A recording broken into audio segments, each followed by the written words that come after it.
Welcome back, guys, to Hellstorm Wargaming. We're coming at you live on SM Battle Reports Facebook, Twitch.tv, Hellstorm, and YouTube.com/Hellstorm Wargaming for the Gibraltar Grand Tournament final. Final, yes. Round final 6 game. The weekend, Mikey. We have the two players currently 5-0. Yep. No losses, just wins. Just wins, Mikey. They've got the big W. The big W. They've got 5 of them. And guess what faction they play, Mikey? So, in this tournament, it's mono faction. Yes. So you can see really armies coming up to the top that you've never seen at the top before, right? Yeah. No. We had Drukhari versus Drukhari earlier. What have we got today, Toby? We have Craftwood. No, we don't, guys. We have Drukhari versus Drukhari again. It's what we expected to see. When we were talking in the stream of the event, we were thinking, what army is going to do well? And we expected Drukhari to be doing very well. Yeah, we did. And here we are with Drukhari doing very well. Yes, yes, they are.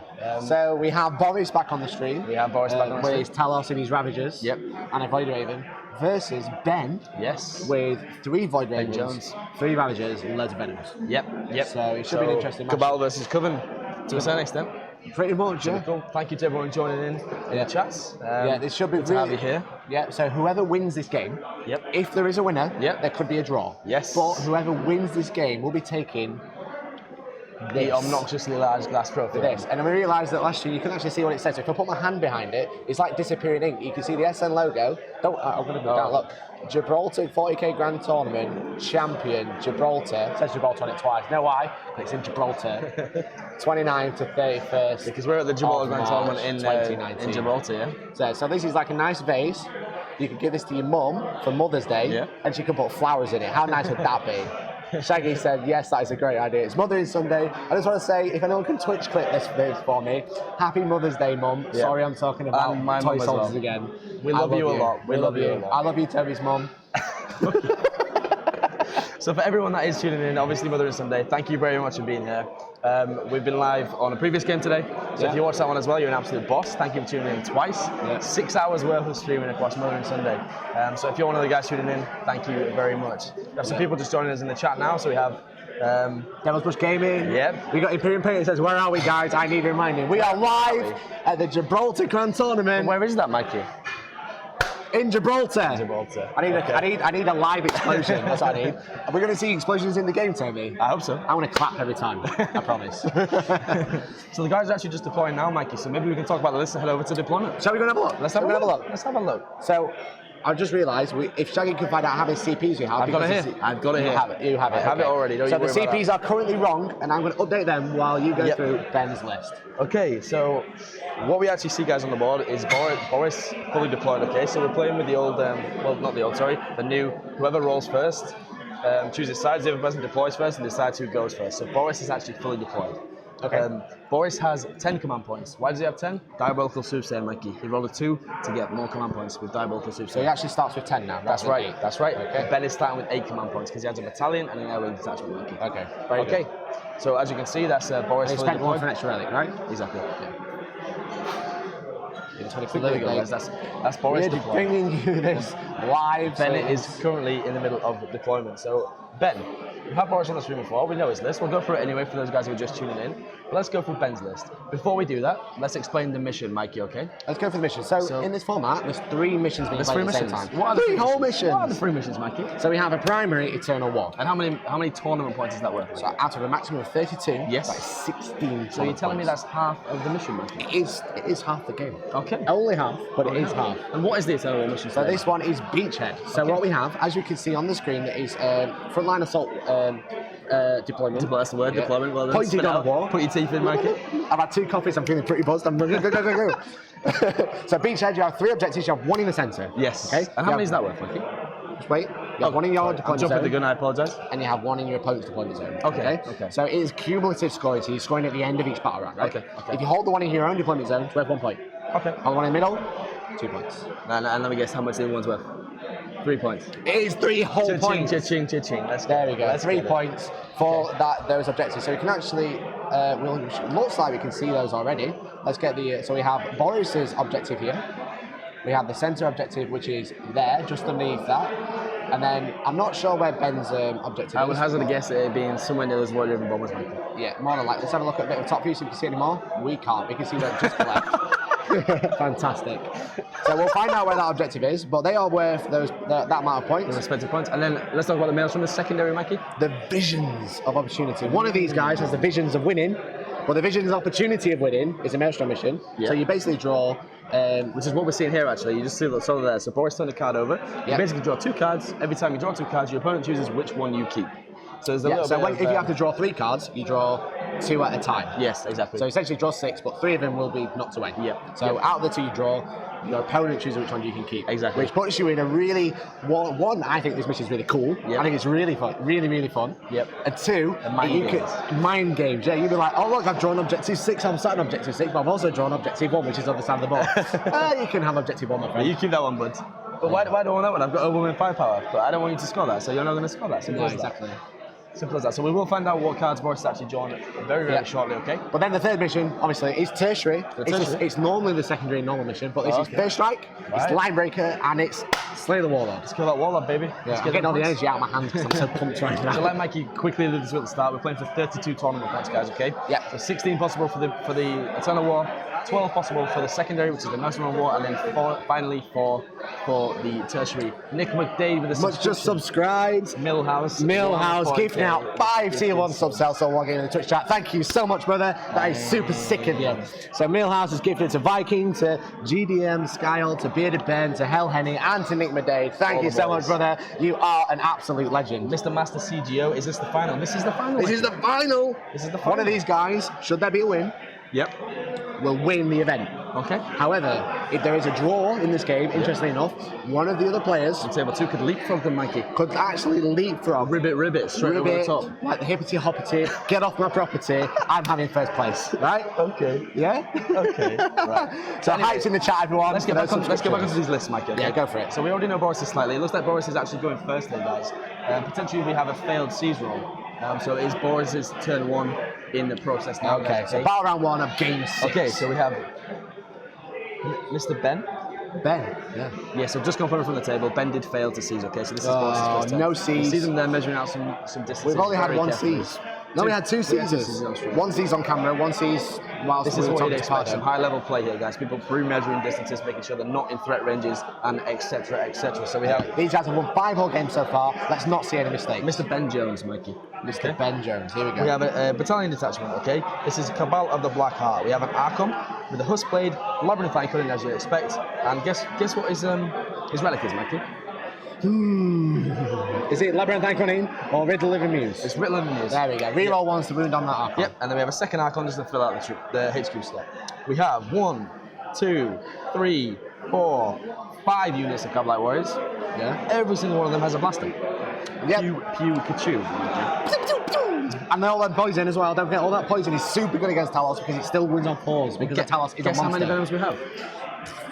12. 6. Okay. I was half right. Kill and half. 6. So I imagine we've got all the Cabalite Warriors and obviously the Archons inside those venoms. Yeah. Sorry to interrupt about reading the list out. We just got confirmation of the Maelstrom cards that Boris has picked, guys. Okay, so they're all Maelstrom objectives based on securing. So obviously what we can see here is that Ben has decided that he wants Boris to spread out, which is definitely a good call. So we have secure objective 4, secure objective 4 again, defend 4, and secure 3, Mikey. Yeah, so I'm going to have to try and draw these out. So I've got objective 2 here, so we'll find objective 6 here, I've got objective 1 here, I've got objective 3 there, and I've got objective, what looks like 4 there. I can get information, so 4's in the middle in Ben's deployment zone, and then we have number 5 in the top right corner. Okay. Fantastic. So just to carry on with the list then. So obviously we have the Cabalite Warriors. We have 1, 2, 3, 4, sorry, we have 6 units of Cabalite Warriors, Mikey. 6 units of Cabalite Warriors, 6 Venoms, and then we have 3 Ravagers. Okay. What do you think they're equipped with, Mikey? I think they have Dark Lances. No, they don't, Mikey. Of course they have disintegrator cannons. So that's, again, 27 shots coming out of those 3 Ravagers. Nasty stuff. After that, guys, we have an Air Wing detachment. Again, Cabal of the Black Heart. Do you know why, Mikey? Because we're playing mono faction here at the Ascent Battle Reports Gibraltar Grand Tournament. Yeah. He's not able to mix up those Cabals. If he was to take another detachment, it could be a Coven detachment. It could be a cult is that they are called cults, right? Witch cult, that's the one. It could be a witch cult detachment, but it cannot be a different cabal, okay? So if he takes another cabal detachment, it's 2 detachment maximum anyway, with at least 1 battalion. If he takes another cabal, it's got to be Black Cat. And that's exactly what it is. We get the 6 up feeling of pain on the flyers that are in this air wing detachment. So Ben is actually rocking 3 Void Ravens with 2 Void Lancers each and the Void Raven missiles. Void Lancers are super good. Strength 9, -4, D6 damage. Not that the minus is going to do anything against those Talos, but strength 9 means it's 3 to wound, and D6 damage if he does get through, potentially nearly kills a Talos. I wonder if the chat are bored about hearing about Talos yet. Well, at least there's only 1 Talos this game. Well, only 6, but 1 side. There you go. But Grots should be very good in this mission. Grots are going to be good in this mission because they are just so hard to kill. So we've actually heard from the table, Mikey, that Ben is very interested as to how his turn's going to go. He's decided to find out what Boris can do and then react to Boris. So he has no plan going into this game. No. Okay. Interestingly enough, both of these players do have Vect. They do. Could we see a double Vect again? Boris might be get Vect, and then Ben goes, no, get Vect! Shouting at him. Whoever shouts loudest and says get Vect. In an open play game, could you Vect a Vect, then Vect the Vect? You could literally, yes. And then the guy could Vect the Vected Vect with Vect. Oh, no, it's 4 CP, you'll never have that many. That's only 8 CP each player. Oh yeah, for sure. There are loads of Vects. Okay, so the movement phase is finished, Mikey. So what we see here, as you'd imagine, is the Talos getting onto the middle point to score 2 points every turn. Yeah, exactly. Interestingly though, with Beachhead, I'm not entirely sure if he can score in turn 1. I think he starts scoring at the end of battle round 2. Shall we have a look? We'll find out for sure, but that's what we're seeing, guys. We're seeing the Talos, immovable objects move on to the middle objective. The shooting phase has started, and it looks like we've got some Talos haywire going into some of the flyers here, potentially into the Ravagers as well. I know that Boris likes to prioritise these Ravagers and get the firepower out of the way early. It's just the multiple shots, like 2 damage is pretty good, but 9 shots into those Talos. So it's not 9, Mikey, it's 27. 9 shots each. Okay. 27 in total. Wow. So first unit of Talos, 5 wounds to the Ravager, Mikey. So just confirm. That haywire doing work. That is really good. Go ahead. I can say, so the mission is, the scoring criteria is called push them back. Okay. So you score starting from turn 2 at the start of your turn. Wow. So you have to hold that objective. So chucking Talos is not on them objectives is exactly what you need to do. So GDM says exclamation point list. The lists are available on BCP. Sadly, we don't have the list available, but we have just gone through them. Boris has Talos, he has Ravagers, Ben has lots of Venoms, and he has 3 Void Ravens. I've been boycotting the violence this morning. So we've actually I want to say you guys have put on an amazing show. Well done, some of the best shout-out casting I've seen. Thank you, Ace, that's very kind. Thank you very much, brother. Only coming second to go this wargaming, right? Go for it, go. From the table, I've just heard, lightning fast reactions employed by Ben. Boris said, no, I don't want you to do that. 4 command points, Vect, roll the 1. Command point to reroll the 1, so 5 command point Vect coming in. 5 Boris. CP. So Boris is down to 3 command points left, guys. 3 command points? No, 5, sorry, 5. I saw 4. You're looking at the wrong Drukhari player. I'm looking at Ben. It's all Drukhari. As beautiful as Ben is, it's all Drukhari, right? Looters bad. We have been told in the chat that looters are bad. I'm sure there's one player here that is also agreeing because he's on the table. And guess what, Mikey? What? Not only did it cost Boris 5 command points for that, Ben actually scored 1 command point back from that. So Ben is on 9 CP? Ben is on 9 CP. Who would have thunk it, huh? You use your command points, I'll take your command points. Well, very Drukhari-esque. Yeah. Yeah, exactly. The winner is Mikey, I can confirm that was lightning fast reactions denied, and the Ravager suffers a further 5 wounds, so we have 2 wounds left on the first Ravager already. Wow, okay. It's a shame we can't actually see those Ravagers. Oh, it was a separate Ravager I heard. Yeah.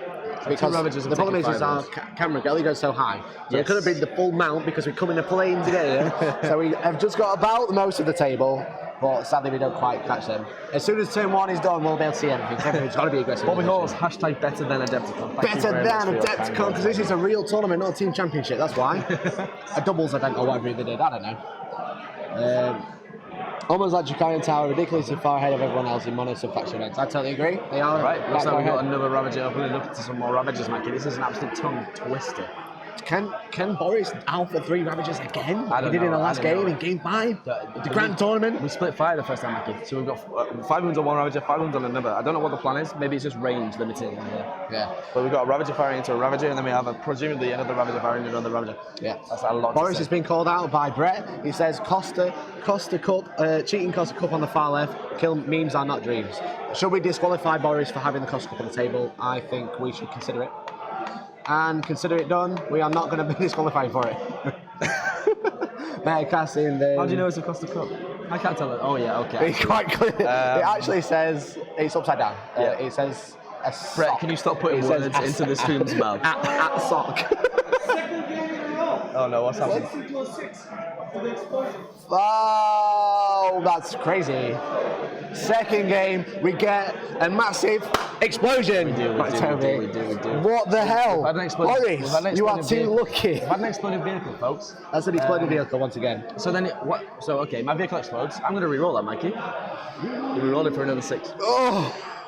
So that's a CP, the insult. Ben is down by 1 CP. And then an explosion for the hit, the An injury. explode going into an explode, guys. We have a 6 followed by a 6. I can't even do that if I want to. No. Milhart says, but for real, casting has been absolutely insane. Having good players casting that know the rules and the tactics are charismatic and keeps the chat interested and hyped! Exclamation point hype in the all time. Well, thank you very much, Milhart. You've been absolutely amazing support this weekend. Gifting like what, 15 subscribes out? You absolute legend. Thank you so much. Imperium says, Top Im Alf Toby can't read. Also, no, it's not my fault. Toby can't read. Okay, well, don't go telling everyone, please. We do have Rugrats in the chat. He's from Honest Wargaming, so make sure you do check those guys out. We do have a sponsored by Honest Wargamer roving report account, which is normally covered by Rugrats. But we do have the beautiful Mr. Stephen Pardo, who will be giving us updates from around the event in this grand tournament final. Hypes in the chat. So we can confirm, guys, that there's been a splattering of wounds caused by those exploding. I'm not surprised. Honestly, I'm not surprised. We're going to get a full update about exactly what happened with that D6 re-rolling 6, then followed by a 6 explosion. We are going to find out. And you're going to tell me in about 3, maybe 2, maybe 1. Damn, that would have been smooth segue. I know. He's just getting the updates, that's why. He's either getting updates or ordering food, I'm not sure. Okay, we'll find out. So I can confirm, Mikey, that we had 2 characters taking 2 wounds each from the exploding Ravager. We had another Ravager taking 2 wounds, and the wounded Ravager taking 1 wound. So a Ravager has 6 wounds left, one has 10 left, and 2 characters suffered 2 wounds. Yeah, okay. Nasty. That's very nasty. Just to confirm, Boris is the guy with the Talos. Why do I think of Boris Johnson every time we say Boris? Stop it. So this is Boris's army. Okay? And this man here is Boris. This army that you can't quite see on the board, he's not showing his face yet. This is Ben. These hands, I'll stick them out for you. Look, these hands that are sticking out like this, that's Ben. Okay, just to confirm who he's playing on what side. Yeah, that's all clear. Look at that artwork. Do you like it? That's all cleared up. Beautiful. That's horrendous. I know. Okay, so some more shooting has gone into the How Ravager. has said Boris is a Drukhari player. Fantastic. And one of the Ravagers now only has 4 wounds left, guys. So okay, so that's two Ravagers left, one's on 4 wounds. Can't help but feel very fortunate for Boris to have gone first twice in a row in very important. Right. He's getting them alphas on the Ravagers. Exactly. He knows the Ravagers are a problem. He's alpha in them. Oh, hello there, superhero. Superhero. Thank you very much for follow, dude. That's actually Super H3RO, Mikey. Let's get it right, okay, if you're going to do it. Super AHE3RO. It's Super Ha. Boris the Blade. I don't know that. Maybe. He is cutting in with those alphas, right? Oh, I get it. Yeah. I get it. There you go. Cutting in first turn, bro. Yeah, man, I like that. It looks like that is the first turnover for Boris, and it looks like Ben is going in. The Costa Cup has moved to the middle of the board. Interestingly, I actually know what Boris got from that Costa Cup. He got a black Americano large, and I've never seen so much coffee in my entire life. I wish I got one of those. Surprised it's not bouncing off the walls. I've had 2 vanilla lattes large, and I'm feeling absolutely amazing. Slightly feminine, I'm not gonna lie. Yeah, but the thing is with vanilla latte is 1, it tastes really good. 2, it's full of sugar. 3 is really feminine. 3. Did you put it in your handbag and walk back over? Listen, mate, I've tried with blokes before. I'm comfortable with my sexuality. How about you? What is this? I am a hero, though. You are a hero, superhero. Oh, definitely. Oh, God. The casters have... How's our boy Dan B doing? Dan Buchanan, if that's what you mean. He did win his first 2 games. Big wins. 2 big wins. Yeah. And then what did he do? Classic Dan style, he started losing. Classic Dan, yeah. He was like, oh, it's always the matchup. It's always the matchup. Okay, so that's in the Boris' turn. turn. I don't think he scored any maelstrom points. No. And he got... But he did obviously get not scoring any turn 1 points till the beginning of turn 2. But he did get first strike. But he did get first strike. Perfect, so that's 1 point. So we're just seeing Ben's cards, okay? So Ben has been given by Boris. Defend objective 1, Mikey. Oh no! Avoid Raven nearly died. Uh-oh. Avoid Raven nearly died. So is that Costa Cup been removed? Have we got any water balls on the table? Costa Gate. Costa Gate. Okay, so we have Ben has been given, guys, 4 cards. Defend objective 1, secure objective 2, Kingslayer, and Domination. So again, Mikey, potentially none of them being possible this turn. No. Objective 1 and Objective 2 are both in Boris's deployment zone. Yeah. Domination is very difficult. Just to confirm, Objective And 2. Kingslayer is honestly possible at this point again. Objective 1. So we have one of the Warhammer bombers going to be dropping a bomb, presumably on some Talos, and another one doing the exact same. Like we And this pointed is out the before, if the wings fly over those units, you can drop them bombs. Yeah, because it's if the model test is over. And it's part of the model. The problem is, I think this is a big mistake for Ben. I think he should play super defensively because if he does whiff against the Talos is going to be able to turn around and punch those wings. So that's it. I think that's going to happen. So that Warhammer bomber at the top of the helipad there, on the right hand side of your screen, slightly. Yeah, this one. Is going to get not that one. The one. The one right in the middle. The one above on the helipad. Did you know there's 5 helipads in this city? He's going to get slapped. It's like GTA level on the helipads. 3, 4, and then another one. So we've killed 2 grots, Mikey. 2 grots. 2 grots dead from Wow, bombs. okay, that's good. So interestingly, Shaggy, did he not deep strike the go test this game? The go test deployed on the Now board. he deployed them on the board. Wow. Interesting decision. Yeah. So there we go. 2 go tested, leaves 5 remaining guys. But that's the thing, like, if he's killing grots, but Talos can just turn around and kill these flyers, and that's... Are those Hellstorm dice? Sadly not, they are not Hellstorm dice. They're not the pumpkin spice latte dice. I thought they were, but they're just orange dice. So the thing, as I said, look, the Talos can retaliate and charge into these 2 flyers. And then there's the 2 flyers, wounds from a Talos, 2 wounds off a Talos with a bomb as well. Interestingly, I think if I was the Drukhari player with these Warhammer bombers, I would have put all the bombs on 1 unit, Mikey. Maybe get 1 unit out of the way. We talked about this last game, right? Focus fire, Exactly. kill stuff. Are we going to have the same situation again? Especially against Talos. I really hope we don't. You'd have thought Ben would be making the right decisions going forward. Maybe the pressure would just be getting to him, Mikey. Yeah, exactly. Maybe. We're fine here. We can just sit back, pick our noses. We're not on camera. Mikey's got his hands down his pants. See yourself, brother. So he's still in the movement phase. Looks like the Venom's going to come out. All them splitting fire is going to be really good at killing the Talos, killing the Grotesque. He's always forced to wound. Interestingly enough, Bobby Hall says power from caffeine. Exactly. When he's far from pain. Costa Cup coming in from the left rank at strength 10, AP straight, mortal wounds, giving you the shits. Rograd says, I found a pumpkin dice on the floor of the GT. I can give it back to you the weekend. Otherwise, I'm going to abuse OP waste for my own evil purposes. Rograd, you can keep that. That was given to you by the Dark Gods. Okay? Damn. So, Mikey, afternoon, everyone. Thank you very much for tuning in, guys. We have some information coming live from the table now. yeah, it's currently No, we don't.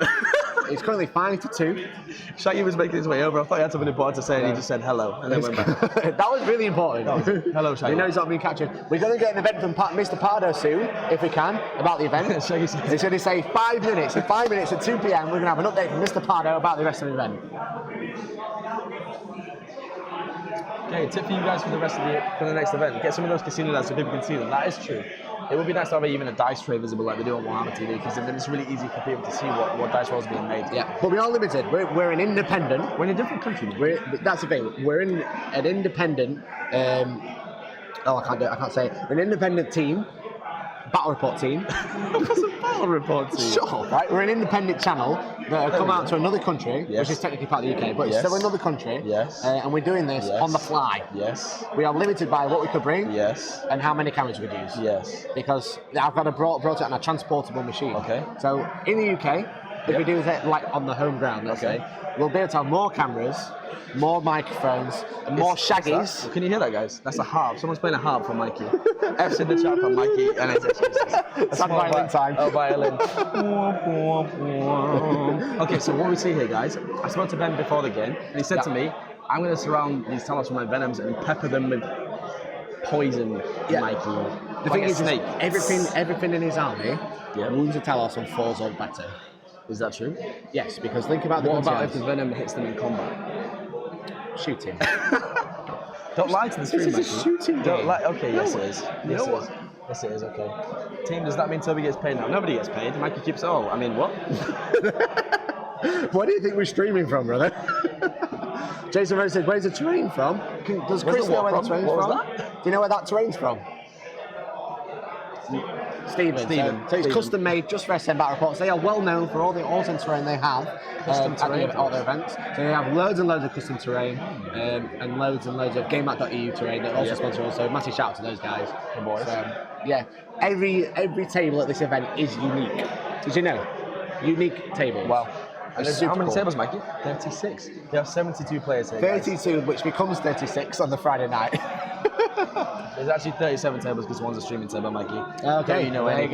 you go. I said 32 because you guys forgot to set some up. Mikey wouldn't let him touch the trophy earlier. I thought he was going to power on his fingers up. Yeah, that's true. I was like, can I put my fingers behind it? Mikey was like, no, I put my fingers behind it. All for me. It's all for me. Probably because my hands probably aren't big enough anyway. It's because this is how close we're ever going to get to first place, that's why. Yeah, I just took second and Mikey loses in the final, so. It's true. It's true. At least in this one, I'd probably come third if I lost the last game. Yeah, maybe. Yeah, there you go. I mean, I'd actually want vote you for a change. Listen, dude, if you want to tell yourself that, then you tell yourself that. Has it got many windows? So they are playing ITC Ruins. Yes, they are. So it is actually all line of sight blocking. No magic boxes, Mikey. No magic boxes. So all these buildings are impassable. Yes, that's right. So all what we play is the floor is lava. Floyd lava. Yeah. So but Kapinga. So all these buildings are blocked basically. They have big solid chunks on the battlefield. I do always lose out on squad markings, this is true. Thankfully, no squad marking scores at this event. Listen, guys, the minimum phase is finished now. The Venoms are about to fire a lot of poison at these grotesques we're deciding to target, Mikey, okay? Yeah. So we'll soon find out how much damage is dealt to these grotesques, but it looks like... So the grotesques are just kind of fishing around here. The grotesques are light colours. There's 5 left as well, Mikey, so there's only 20 wounds left in this unit now. Yeah. So that's where the grotesques are. I said they're like a light grey, so they're kind of blending in the map a little bit. Yeah, I mean, that's not too much of a problem. That's fine. So what was the other semi-final matchup? So Bearded Ben, we actually had Joseph Moscardini with his Blood Angels, and we had Ben play against him. Yeah, so that was semi-final number 1. That was actually the top table, wasn't it? Yeah, it was. And then Joe actually lost the first game and then came back and scored the most points. So he scored 32 points. 32 points 3 times for 96 points in D2. Okay, so from just a single Venom, Mikey, single Venom with the capitalized inside, we killed a Venom, we killed a Grotesque and did 2 wounds to another. So if that's the average, we have 5 more Venoms to go, we should kill this Grotesque unit. Should do, that'd give you first strike and get rid of a big horrible unit that will absolutely murder his capitalized. Yep. And the Venoms along with it.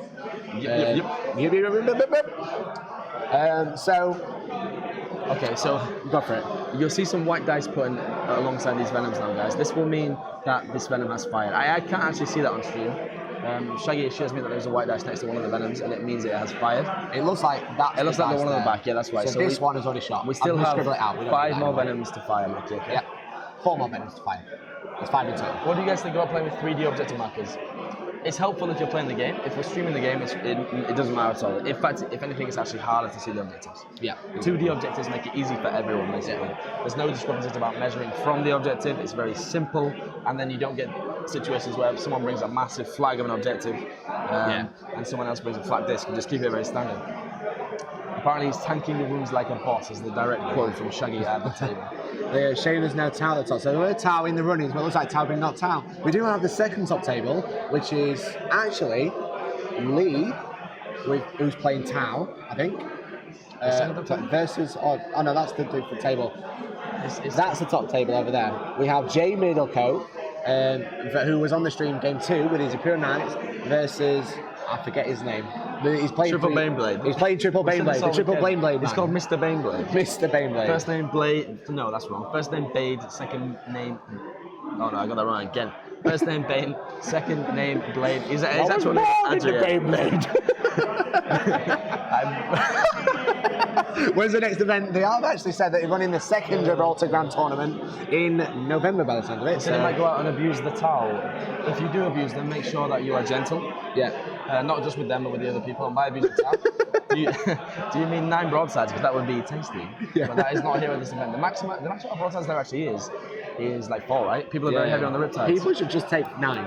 Yeah, I played against 9. Just take 9. Yeah, take 9. The problem is at this event there's a lot of terrain and it's all line side blocking. And ITC ruins, so the 9 broadsides will actually struggle in this event, except for the SMS. But it's not another thing to note is that people come here to make friends, and that will net you absolutely no friends whatsoever, Mikey. Pardon? You make no friends. You actually listen to me. You talk very quietly, supposed to be Mr. a team, Mikey. Team Hellstorm, high 5. Okay, leave me hanging then. We'll avoid sitting down on the markers. I see what you mean. I don't know. So the objects we use on the channel, they actually the 3D, but the top bit comes out. So they're the best ones. Okay. So they go flat again. We've got the best ones. We got the best ones. So again, it is still Ben's shooting phase. It looks like these 2 Venoms are both shot, so we still have 2 left. So it's been split fire, Mikey, and it's actually a good use of split fire. So we've been firing the blaster into the Talos, I would be firing the poison into the grotesque. Right. Okay. I would probably have done the same. The grotesque with the blasters will get lost because they've only got 4 wounds. Exactly. And if he does the poison first, then he might like do loads of wounds, leave it on 1, and then the blasters being wasted. So Exactly. He With so many venoms, it gives you a lot of choice as well. Because after we fire 3, if we think what we're doing isn't working, we can change it. Because we have a blaster in each shape. Every single one of those venoms has a blaster. Yeah. And every single one of those venoms has a lot of poison shots, which is exactly what you need for the grotesque. How many Hellstorm Wargaming stickers are listed around Gibraltar? We actually forgot to bring 794. that many then. Yep. Because we forgot to bring them, but they were already all here. over casements. So the top 3 tables currently are Boris Beachhead versus Ben, Adrian Bonal with Factions, Mike, I say factions. Okay, Boris and Ben both with Drukhari. Yep. We have Imperial Guard versus Imperial Knights. Yep. And then we have GC Holtz versus Blood Angels on the top 3 tables. Okay. So how about we get an update about the rest of the tables, right? That sounds like a good idea. They're sponsored by Honest Wargamer Cal with the beautiful Mr. Stephen Pardo. Do you want to hear about the rest of the event? I'd love to hear about it. Want to go and get a drink of water? I'd love to get a drink of Okay, water. let's cut to Steve right now. Hello guys and welcome to game 6. So we're all very excited. It's about to finish now. It's the last game of the day. It's an early finish as well, but everybody is really excited about how the scores. There's a total of the top 18 players have a difference of 30 points. So that can change a lot. As you all know, you can get 32 points in total. And then I just have to point out again that there's an extra 12 points for each player to get as well. With the extra 6 they can get for best army votes from the 6 players, and extra 6 from the players they play with best game votes as well. So it's a total of 12. For those that have played at Warhammer World, it's something they do, and I respect a lot and think it's very, very good for the game itself. I know it's a competitive scene, but it's always good to get players actually behaving on the tables, enjoying the game, being good sportsmanships. Sportsmen and armies always being represented nicely and at least painted the same, uniformity. So I'm happy to help out there as well. I'm just going to start out. So at the bottom table, it's a really good game actually. So we've got Orcs versus Crimson Fist. So very fluffy, very narrative. They're in a very nice little board as well. So it's really cool. I'm a really big Crimson Fist fan when I actually play them a lot. Very similar list as well. So we've been talking, me and the player have been talking a lot about what he has to change and all. He's in the bottom table, so it's very sad to see for me. So we've talked a lot about what he can change and what he should change. But it's looking very good. Lots of orcs, so it actually looks like one of the narrative or storylines from the Crimson Fist and the orcs. Okay, we're good to go now onto table 2. So it's very important games now happening on the top tables. Like I said, there's a lot of players that can still win it. We still don't know what the 12 points extra are going to change the rankings. We have Boris again on the live stream versus Ben Jones. So that's going to change a lot. And see how that happens. It's Drukhari versus Drukhari. So it's very exciting there. On table 2, we have Adrian Bonal and Jay Middlecott. So Adrian, all the way from France. Again, we've mentioned before, he's got the 3 big super heavy tanks. He's got his troops inside, so very hard to actually target the troops. Problem with Adrian is he's been unlucky with the table. He's actually land. It's high on ruins. There's a lot of terrain on the table. There's a lot of density terrain on the table, so it's very, very, very hard for him to actually move on the table. One of his Bane Blades actually can't even move. So when the Knights get into them, there's going to be a lot of problems to where they can go and where they can't go. As you know, super heavies can move back out of combat and still shoot. So he's hoping to do that when the Knights get in, if they don't destroy it. And moving on to table 3, we've got Darren Allen, who was on the live stream before. He's playing Joe Moscardini, who as well has been on the live stream. This is a very, very nice game to watch. Both armies they're playing have been nominated as one of the final 6 for our army nominations. But Joe has just seized on him.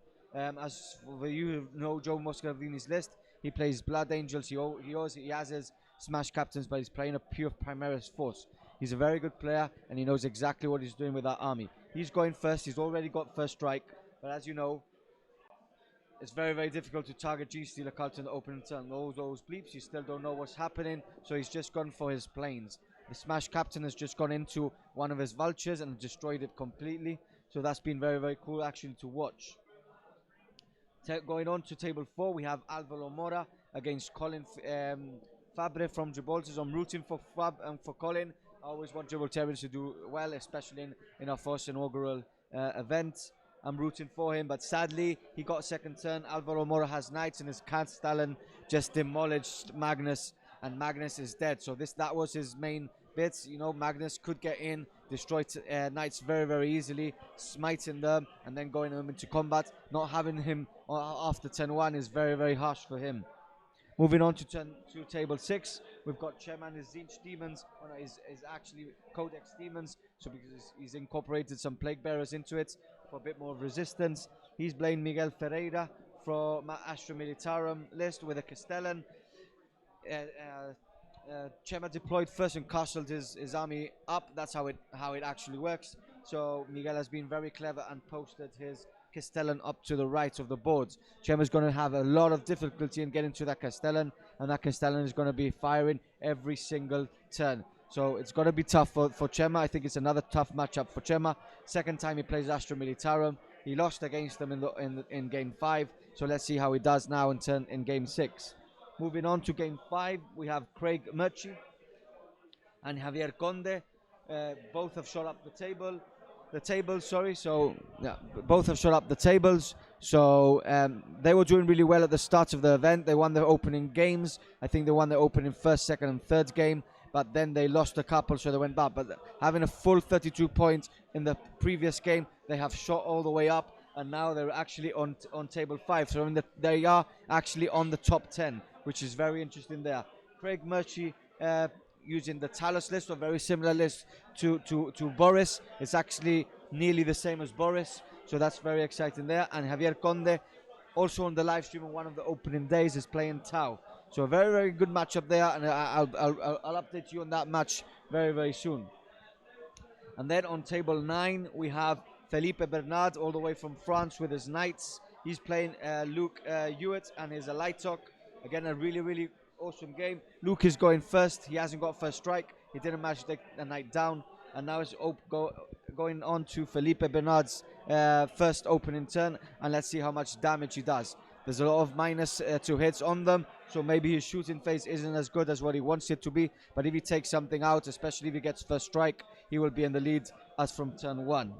Again, another reminder that this is not the final positions. We've got an extra 12 points to give at the end of the game, so that can change the rankings a lot. So I'll update you in about 20 minutes again, and I'll see you soon.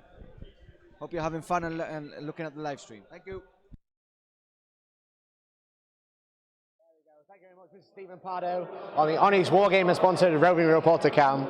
And here we are in Game 6, the end of the Battle Round 1, about to get the scores of the Gibraltar Grand Tournament Final. We have seen 5 games so far during this event on stream, bringing actually live coverage of this event in Gibraltar. These two, Boris with Drukhari on the bottom of the screen versus Ben with Drukhari at the top of the screen, fighting it out to become the first Grand Champion of this tournament. Toby, we're going to get a full update from you in a second. This is the end of the battle round. We're just working out whose cards has who. So don't forget, Pardo is part of SM Battle Reports. It's all in the name, right? Do you know what they do? They do the best written old school White Dwarf style White Dwarf Battle Reports. Basically written with awesome pictures, awesome coverage, on this terrain, loads of lore on this terrain with perfectly crisp pictures and the best armies I've seen. Okay, so I'm back, guys. And guess what I come back with? Information about turn 1 for Ben. We're actually going into Boris's turn 2 now, Mike. Okay, sure. So I'll just update you about Ben's turn 1. So Ben actually left the Grot unit with one model left. Yeah. Not through choice, just through that's how much damage he did. And in order to get first strike, that Grot would have to run away. Okay? Yeah. So Boris said, I'm going to spend 2 command points and I'm going to keep him there. So that denied him first strike, Mikey. Yeah. Ben decided not to vet that. May come back to bite him, but that means Ben scores no tertiary this turn. Ben also scores no secondary this turn, Mikey. And Ben also scores no Eternal War. So Ben scores 0 points in his first turn. But Boris is down to 3 CP. Boris is down to 2, Mikey, because it's 2 command points to keep them around. Okay. He had 4 last time we checked. He must use something else somewhere else. Okay, so I can also confirm that we did kill 1 Talos, but they were unit of 2. Yeah. We did kill all the Grots except 1. And we did deal we left the Ravager, on 4 wounds remaining. So a lot of damage across multiple targets for Ben. Wow, okay. Ben has 7 command points left, as we can see on the screen. We did re-roll a hit for a blaster, so we can update that. So Ben has 7 command points and not 8.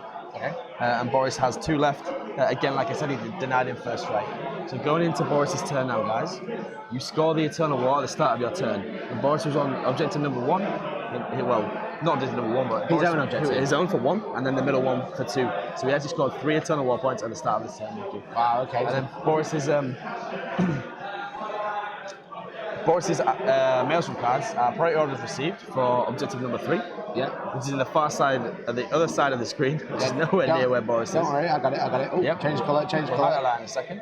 This one here. Objective number 3 is there, where the red dot is. Yep. And then he also got psychological warfare.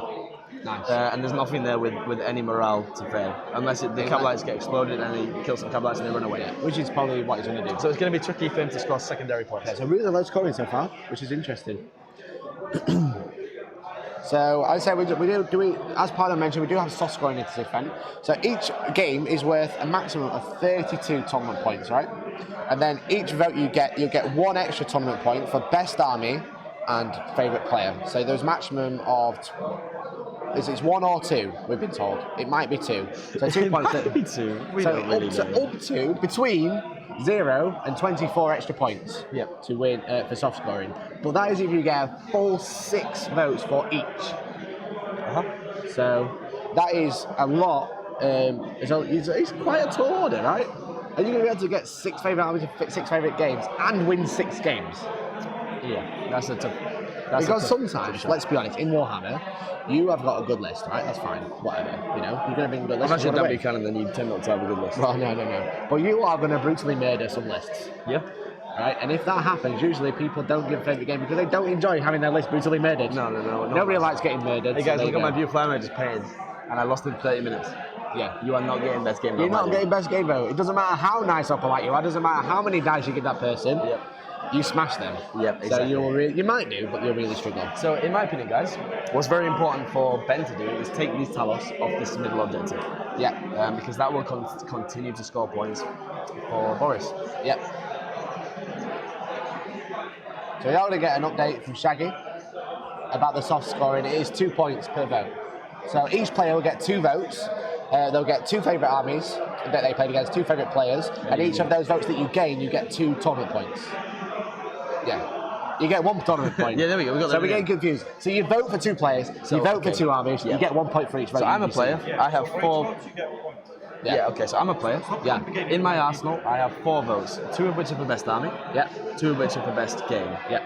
I will be able to deploy them to a game or an army that I like, and that will give that player an additional tournament point. There we go. Okay? But it shouldn't make that much of a difference. Comprende? Comprende. Okay. It's up to 12 extra points. So it's not even a draw. No, it's not. You don't even gain a draw out of it. You'll get less than a full game. So Do not.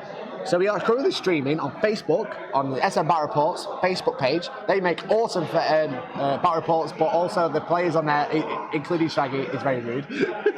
We're also streaming to twitch.tv/HellstormWargaming and youtube.com/HellstormWargaming. We are bringing you the live action from Gibraltar. It's the final, Mikey. It's the final. It's the final. This is the 6th game. We have some exciting armies. We have some craft. No, we don't. It's Drukhari. There's a Drukhari. Mikey. We've been streaming for 15 hours worth of Warhammer 40K this weekend. No, and 18. No, we've not finished yet. Okay. We have another 3 hours. This will be 18. 15 whole hours of Warhammer 40K coming at you Friday, Saturday, and now final on Not Sunday. only could I not read, I could also not count. No, that's basic numeracy, my So the friend. Venom, the Void Raven bomber from Boris has flown over a Venom. Yeah, the Dropped the bomb on the Venom. is I did 1 damage. just 1 A damage. single damage. That's like a unit of 10 Grey Knights casting Smite, right? Shut up. He actually dealt 2, but then he saved 1 with a Okay. come out of the black hat. 6 for no pay. So I believe the Void Raven is flown over into Ben's deployment zone. Yeah. Yeah, just can't quite see it on screen, so I believe it's this. I know they look like Ravagers. It's actually a little bit annoying that we can't see that. It is quite I annoying. went over to the table while Pardo was giving his rundown of the other tables, and behind the helipad, the really tall one that's in the top left of your screen, guys, Yeah, there's okay. actually 2 characters, and that's where Ben's home deployment objective is. Yeah, Mikey, yeah. okay? Yeah. So now So we've got maybe some when we open get an fire update, from we'll try Ravagers. and move the camera a little bit. Ravagers into Ravagers, guys, okay? Yeah. Ravager on Ravager. Also come to Warhammer Berry St. Edmunds for all your hobby needs. Shameless plugs everywhere. Fantastic. Get out of here, dude. Get out of here. Get out. It's all about independence. Independence, none of that corporate. Speaking of shameless plugs, subscribe to Hellstorm. Make sure you check out hellstormwargaming.co.uk and subscribe to Hellstorm Premium. There you go. I said it like I was a caster. I said it like I was. Okay, Mikey. Yeah. Bang goes the Ravager. No explosion, but it is dead. That's one Ravager dead for Ben. So only one Ravager left. One Ravager There's left. Boris who is still rocking all three. It looks like Ben's going to be relying on the poison to shift a lot of the stuff. Yeah. And it looks like there is a Talos very close to those Venoms. If that Talos makes that charge, Mikey, it could all go downhill very Game fast. over. Potentially. For the Venom. Maybe not game over. For the Venom. For the Venom, yeah, but I mean, once that gets locked in combat, if they die, the Talos can just wrap all the cabs in combat, Mikey, and it will be very bad news. No, exactly. There's also a Grot. The Grot is going in for the Singular charge. Grot. A singular Grot is What a going in for hero. the charge. A Grot amongst men, as it were. A Grot amongst men. So we've just been given some cards. Yep. So these are the player slips. Wow, they it's get. a beautiful you're card. right. It's really nice. It's like a business card, isn't it? It's like, That hello, is. my name is Gibraltar Grand Tournament player name. So you write your player name, and then you get to vote 2 game votes and 2 army votes. And again, these are worth 2 tournament points each. Yep. So, CMC Alan Jones says he likes the idea of voting in the water points to be a good opponent. Games are supposed to be fun, and this helps motivate players to be good opponents. That's great, and I agree with that, but I would change motivates players to be good opponents to demotivates players from being absolute arseholes, Mickey. Yeah, it does. It's probably the best way. I think soft scoring when it doesn't, if it adds up to like a whole game, then I'd be like, that's a bit dodgy. But like if you get all 6 favourite army, all 6 favourite game, you'll get less than a draw. We've had some more shots against the Ravager, Mikey. Got some shots. No wounds all saved. Okay. Bang, bang, bang. Is straight this off the poison? arm. If they bounced back off the sails, Mikey, apparently. Ah, okay. That's fair. So everything from the bomber of Boris's is going into the Ravager. Yeah, Where which makes is- sense. Oh, it's just flown off screen. Oh, it's not off screen. It looks like it is because it blends in. The Void Oh, the yeah, Void Raven there bomber it is. Terrible. This is the Void Raven bomber. That is Boris's Void Raven and this bomber. is shooting this Ravager. Yep, exactly. There we go. The camouflage of Void Raven bomber. Bomber. Okay. It took off some wounds. We've got 2 wounds left on the Ravager, guys. That means we've 2 dealt wounds left. 28 wounds to the Ravagers. Absolutely heavy. So it's Sure, you got it wounds- wrong. He's got 3 wounds left. He's got 3 wounds left. We've dealt 27 wounds to the Ravagers. Oof. 3 wounds left on that single Ravager. Getting rid of that is going to make Ben's life a lot harder to actually remove all the rest of the units. I think- the Talos need multiple damage going through all the time. These enforce them to fail saves. Some mirror matches depend on who goes second, Mikey, but I feel like from our experience of commentating on the previous 2 Drukhari mirror matches, whoever goes first gets the ascendancy, really. Yeah, exactly. Mirror matches, I think it is, so you want to go first. But Because similarly you as know well. you know what needs to die. Yep. I do also think like the Eternal War mission will be a struggle for Ben regardless, though. Yeah. Because he doesn't want to put those flimsy Venoms and paper cap warriors on the middle objective, right? No. Whereas it lends into Boris's army, you can just sit there with Talos, soak up all the damage, and score the points every time. Yeah. The thing is with Ben though, he does have the speed. He does have the Talos speed, are slow. The Venoms move 16 inches, so he could keep baiting the Talos towards him. So But he's not scoring the points though, is he? That's what I'm trying to say. Ben should be pressuring his deployment zone. He should be going for that 3 points at the end of the turn. So if he goes for it, he drags units out, and then the Venoms can swap places. He can keep swapping them out. That's what he needs to do. He needs to jump on this objective, kill these racks here, and then he should be jumping between these 2 Mikey. objectives. Mikey. Yeah. You guys couldn't see them anyway, but I can confirm there are no more Ravagers for Ben on the table. On this one up here. The Haywire from the Talos finished off, and there is no Ravagers left. for If Ben. I draw it back on for him, will that help? You got to draw the sail. Draw the sail. That's the point of it. Sail. Is that Imagine Dragons? That was supposed to be. You can't do that because we could get copyright for that like these days. Thank I you. don't think it's accurate enough.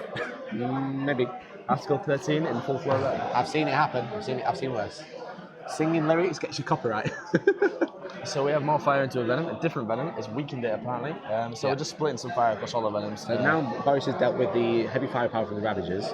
Well, 3 Void Ravens aren't going to be an issue. However, if he kills the speed, that will win him the game. I would agree as well. You've also got to bear in mind, guys, these Void Ravens can't score the Eternal War objectives. No, They can get you the punch secondaries and they can get you the tertiaries, but they're not going to get you that Eternal They War can punch objective. things out, start hitting some Talos, but Boris only has to take a maximum of 2 saves a turn from these guys, from each one, rather than up to 9 saves from the Ravagers. Exactly. That's why he's killed the Ravagers. Because with Talos, because they have such a good save, you need the weight of dice. Yeah. So Ben's going to have to rely on the poison to take out the Ravagers, but if Boris can take out all this So he's speed. made the charge with a unit of Talos, guys. Oh no. Interesting. It's only one Talos, I believe, because he got hit by poison last turn. So we did make the charge, none of the Overwatch hits. Yeah, the Grotesque has made it as well. The single Grotesque.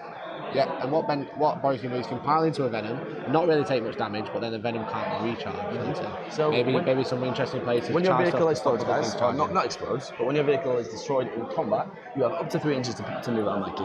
And your entire unit has to be within 3 inches. So that wall, which is behind the Venom, that will more than likely die from the Talos and the Macro Scalpels. Yeah. We've been over this before in the previous game. Macro Scalpel is a massive scalpel which will cut you bad. Okay. Bad. Unless that gap behind him, the wall, is 3 inches, Here. he will. There, but he has to be outside of an inch of an enemy, right?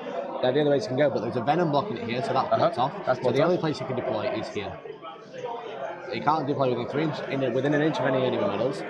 So they're just going to find out if it is destroyed, if all the units inside die. Yeah. We'll find out very shortly. So Carlos says, well, the Void Bombers, Quick Wave Void Lancers, yes, every single Void Drive and Bomber on here has a Void Lancers. Yep.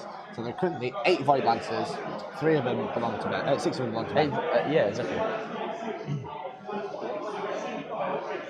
So there is a TO at the table now, guys. I think they're just deliberating exactly what's going to happen to the guys inside the Venom if the Venom does die.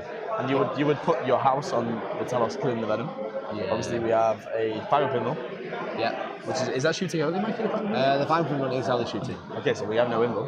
No. So now we've got critical save -2, so it'll be 6 ups and 2 damage each. And we have 5 attacks.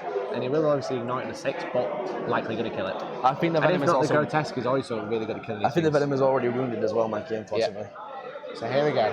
We're going to find out whether you can disembark. Because you do have to disembark within 3. So there are 2 TOs at the table. They're just taking the disembark rule word for word to make sure that's right. The thing is, I don't think he's going to be able to get out. Reason being is the Venom you measure to the base, not the model. A lot of big tanks like Wave Serpents or Ravagers or stuff like that, you measure to the hull because they are so long. But the Venom is so small, you actually measure to just the base, so he can easily wrap that and stop you getting disembarked. Mike, I've heard from the table that I don't think the damage has come through to kill it anyway. Okay. So this argument about where the guys are going to go is well, a there we go. moot point. You should have rolled Turbo first. We thought they'd Just to already confirm, died. the TOs have checked. Like Mikey just announced on the stream. Sorry, I'm a bit confused because Pardo's on the mic. We're just listening to what he says. Someone just lost a hat. You bet the house that the Venom is getting killed.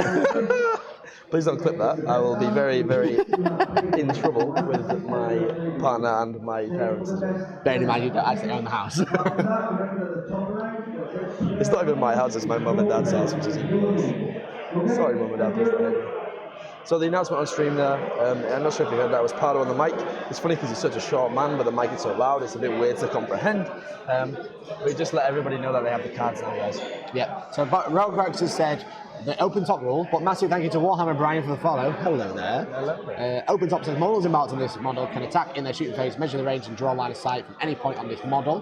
When they do so, any restrictions or modifiers that apply, yada yada yada. They can't shoot the fallback. So this says for the shooting phase, they can shoot measure range from the model. Does that mean they disembark from the model? I don't think so. I'm going to check the transport rules. Because it says for the shooting you disembark from the model, but it doesn't say... The open top rules are only from shooting. That is what the TOs decided before, Michael, okay? Yeah. So they checked that rule out. Boris has sat down. Boris is content with that ruling. So Ben actually scored disembark from the base, shoot from the model. Exactly. Ben just scored 1 point for the primary, Mikey. He's obviously got his home objective. He's drawn some cards. We'll find out what that cards are very, very soon. So you go. So it's 3-0-1 to 1-0-0. Okay, Roguex, enjoy your food. So Boris has made Ben pull defend objective 6, and objective 6 is in the bottom right hand corner of your screen, guys, which is going to be very unlikely for him to begin defending. Venom can get there, but he's not going to waste the Venom shooting, is he, Mikey? No, he's not. So obviously objective 6 is here. So yeah, so I'd say it's 2 separate sentences, but it is the open top rule about shooting, Tom. So does that mean it's the same for transport? And they've ruled it as no. I'm going to look at the wording for disembarking from a transport.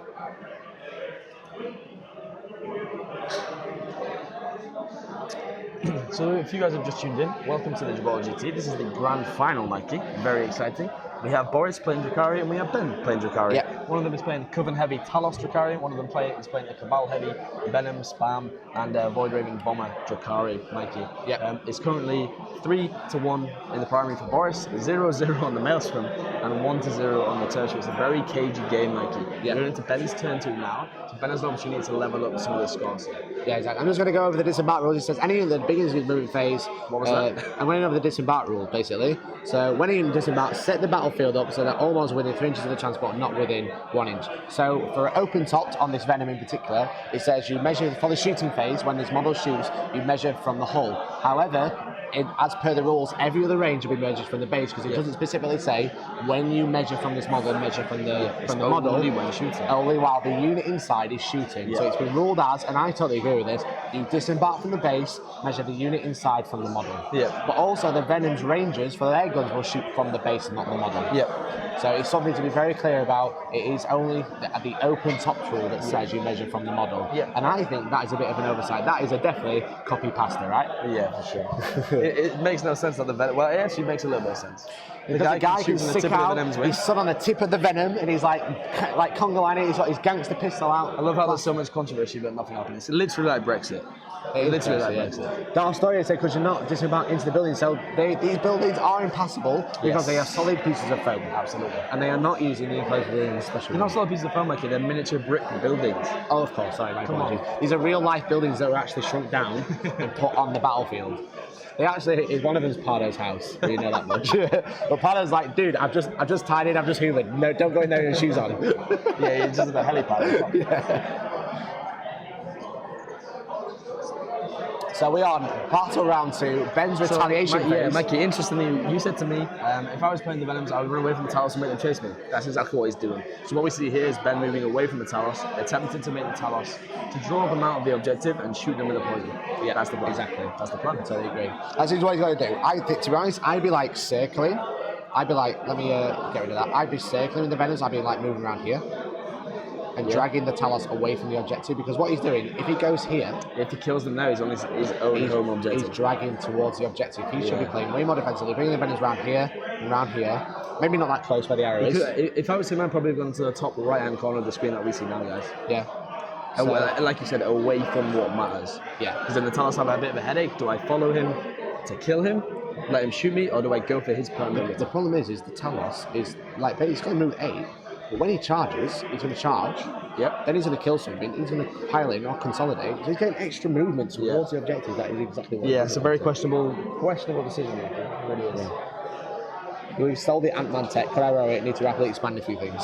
No, sorry, bro. What if Ant-Man crawls inside the Void Raven bomber, Mikey? inside the back end and then grows. That's how you defeat a Void Raven bomber. That's how you beat a knight.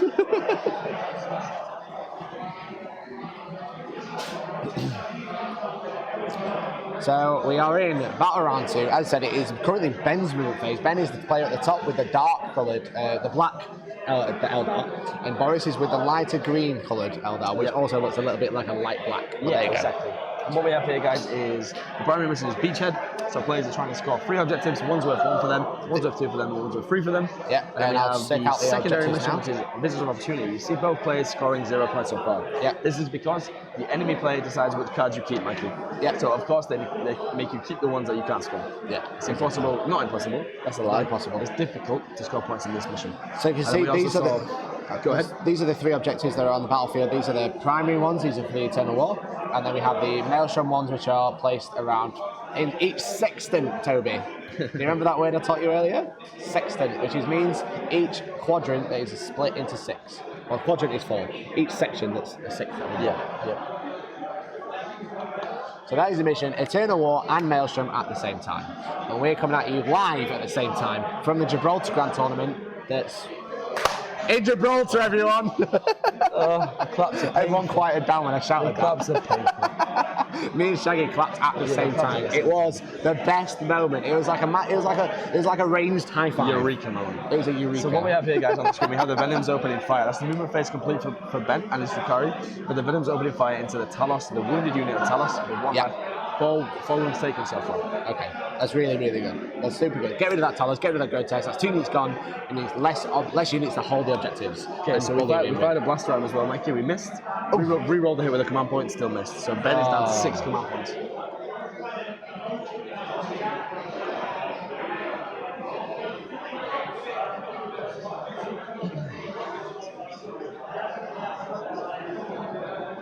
Okay, so Cavalry Warriors are also up in 5 from the side of him and do 2 more wounds, Mikey. So the Talos down to 2 wounds remaining. Talos down to 2 wounds. Shall I write on the screen where it is?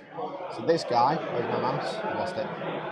This guy is on 2 wounds. Yep, correct. There you go. We have the Grotesque one here, which I believe has 4 wounds remaining. Yep. Just behind him. It will buy him a bit of time. As you can see already, guys, Boris has 1 unit of Talos right at the back behind those Ravagers.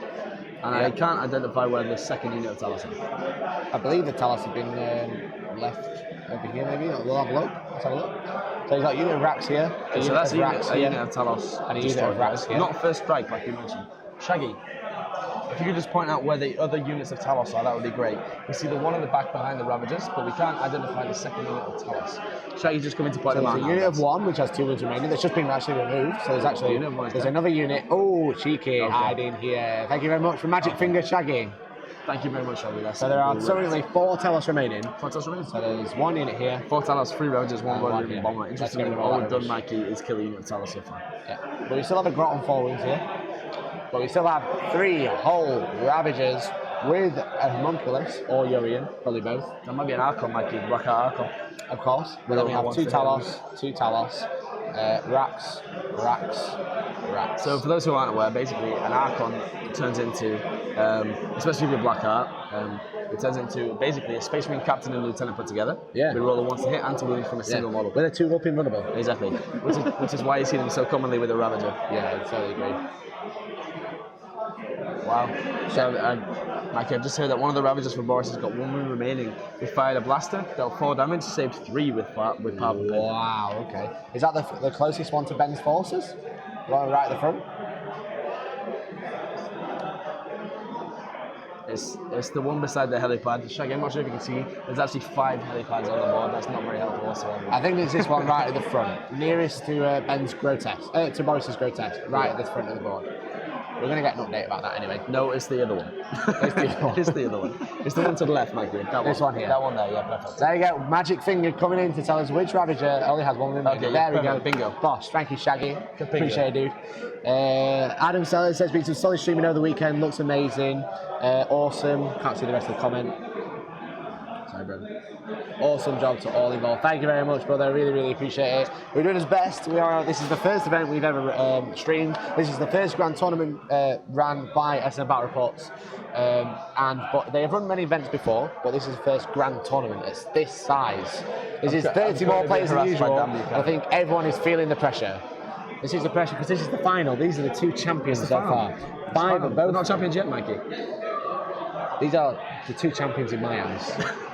These are the 2 guys going in. No. Whoever wins this game will player win. currently on 5 losses is the champion in my eyes. He's the best dude. Matt is the coolest guy at this event. Interestingly, they're actually playing on the bottom table, Mikey, but they've been granted table 1 for this game. It is a cool board to play on, though. It's a really nice board to play. It's really good for orcs, but I've been asked to smell Shaggy's magic finger. Also say hello. Brett told me to smell your magic finger. Amazing. I wouldn't want to do that if I was him.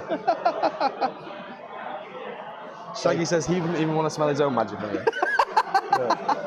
Is anybody else in contention for the overall win? I'm not entirely sure if there's any other players that are on 5 and 0. I think these are the only 2 players on 5 wins and 0 losses. Yeah, but we have.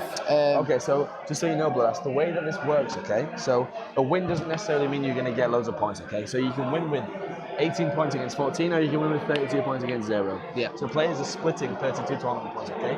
Yeah. So if you win the primary, you get 16. If you win the secondary, you get 12. If you win the tertiary, you get 4. You can minor win the primary and secondary for a combination of 9 to 3 for the secondary, and 12 and 4 for the primary. Yeah. So you can only just win, or you can win massively, or you can win well but not hugely.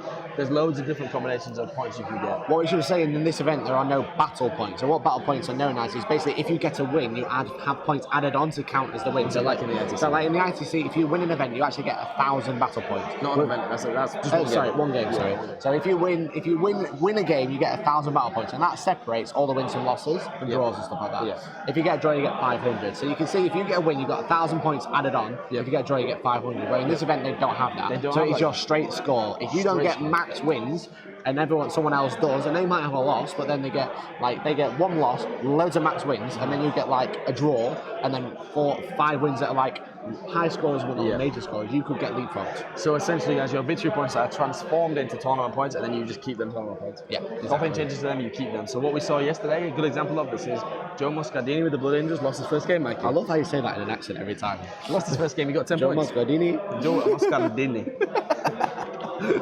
So he lost the first game, got 10 points. But then yesterday, he got 32 times 3. Yeah. 96 points, and that put him in second place going into 106 points. Going into day 3. Boris only had 102 points going into the last round. Exactly. So he was top table. He was set. Joe Muscardini lost his first game. Joe Muscardini. I can't help it. Joe Muscardini. Shut up. Joe Muscardini. He lost his first game, but ended up being second going into day 3. Yeah, exactly. Day 3, Mikey. Yeah, that's right. We have 6 games here. 6 whole games. 1 on the Friday evening, 3 on the Saturday, and 2 now here on the Sunday. This is you're currently rolling into our final game. After we finish, we'll be live for 18 hours over the weekend. That's nearly a full day of Warhammer. 6 hours off a full 24 hours straight of Warhammer. So just to update you guys, I'll shut Mikey up for everyone. Thank you very much. You can pay me later. What we currently have is 1 Ravager dead. You see that in the middle of the screen now. We have 2 Ravagers left. The Void Raven bombers are opening up now. We have 6 wounds on the Talos, guys. You can't see these Talos. It's the ones that are not on your screen. It's the ones underneath that helipad to the left of the center of the screen. Where Boris's hand is right now. It looks like we may be losing a Talos here, guys. Yeah. Okay, so while we do that, shall we have a catch up with Mr. Pardo? Absolutely. Okay, so let's cut to Mr. Pardo, our sponsored by us Wargamer roving reporter that's coming up to you live from the event right now. Hello guys, back again here with another update. Again, it's getting really competitive in the top tables in a nice way. Just so we're liking it. We're liking it. Not people are taking it seriously. They're moving their stuff. They're being really competitive with their moves, making sure everything's in place before they shoot. You know, there's a lot of players that can still get into the top 3. There's a lot of players that can still get a lot of points with the extra points from the best army and the best player votes. So it's really interesting to see actually what's going to happen. We have a couple of really dark horses, if you want to call them, that have suddenly opened up in the top tables. So we're going to go through a couple of the top tables again. I've gone all the way down to table 14 as well to see exactly what's happening.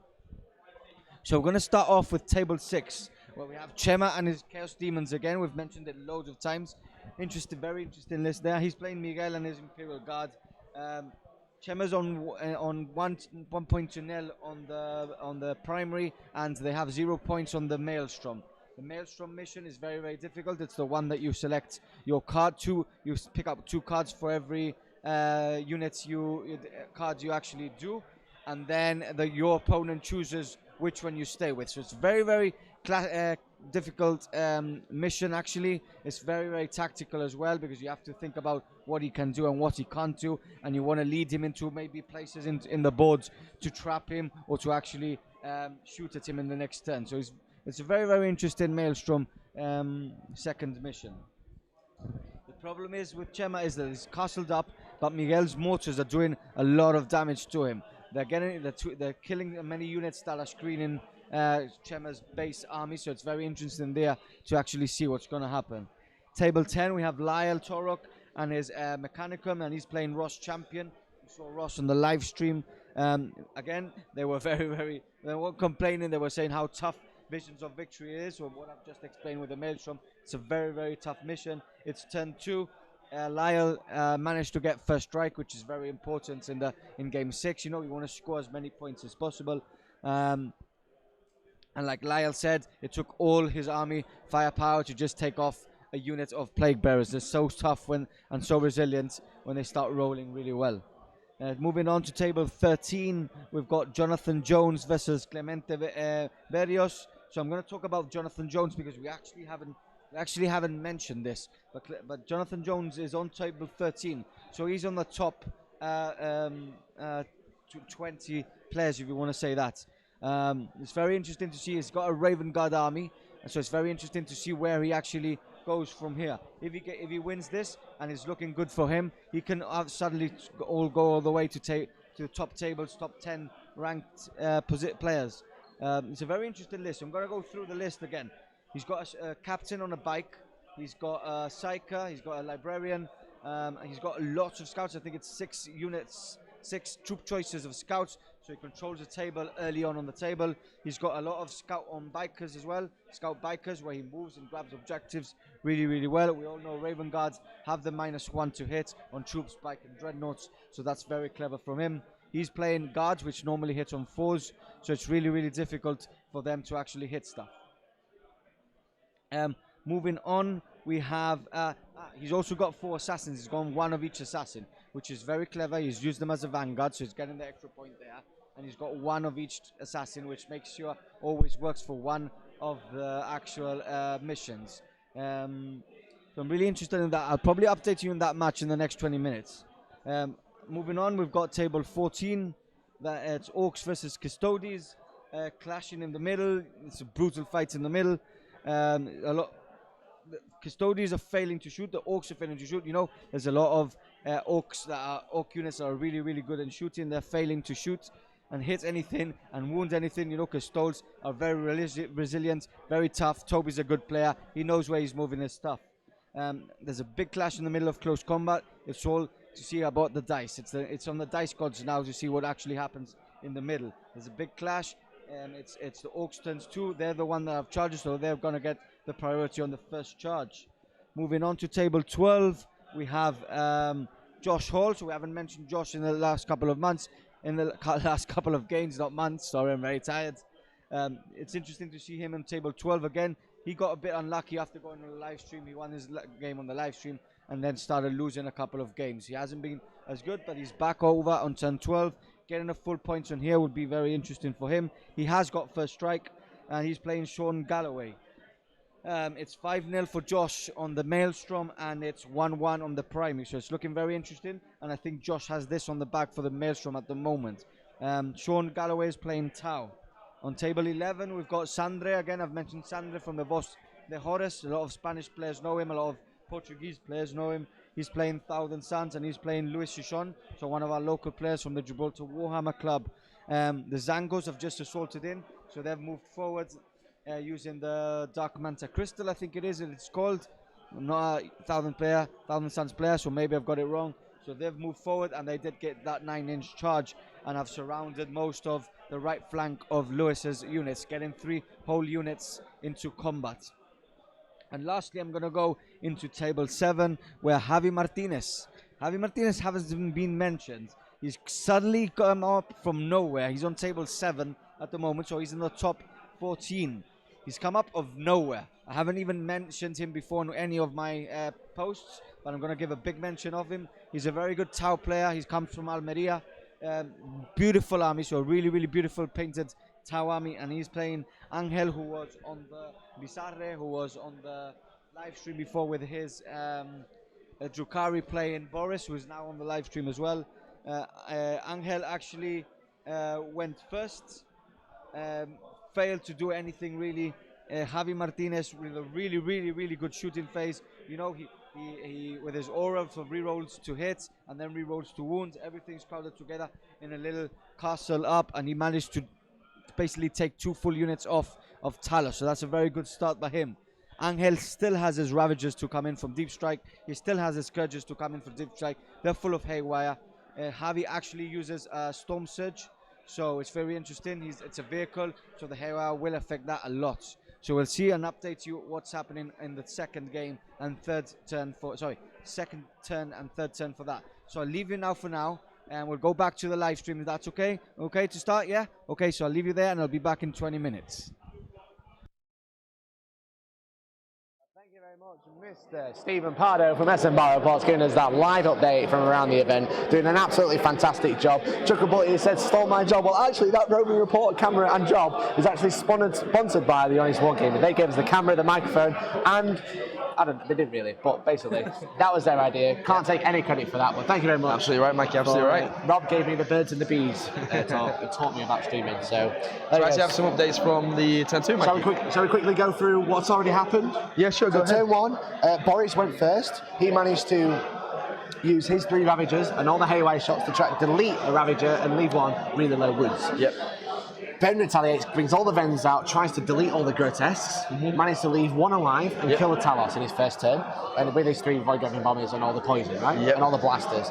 Turn 2, Boris comes up, takes over the middle objective quite comfortably, scores 3 primary points at the start of his turn, and then deletes all the other Ravagers. Yes. Ben's turn, pulls back with the Venoms, tries to start shooting all the poison at the Talos, manages to finish the Grotesques, kills some of the Talos, but let's get a full update about Ben's turn 2, like a real one. Yeah. Not what I'm just making up as I go along. Okay, here we go. Ben's turn 2. He's got no points, Mikey. Oh. Yeah. That's it. That's it. So what we have, guys, we have 1 Talos left on 4 wounds, and then a unit of 2 Talos that are completely fresh.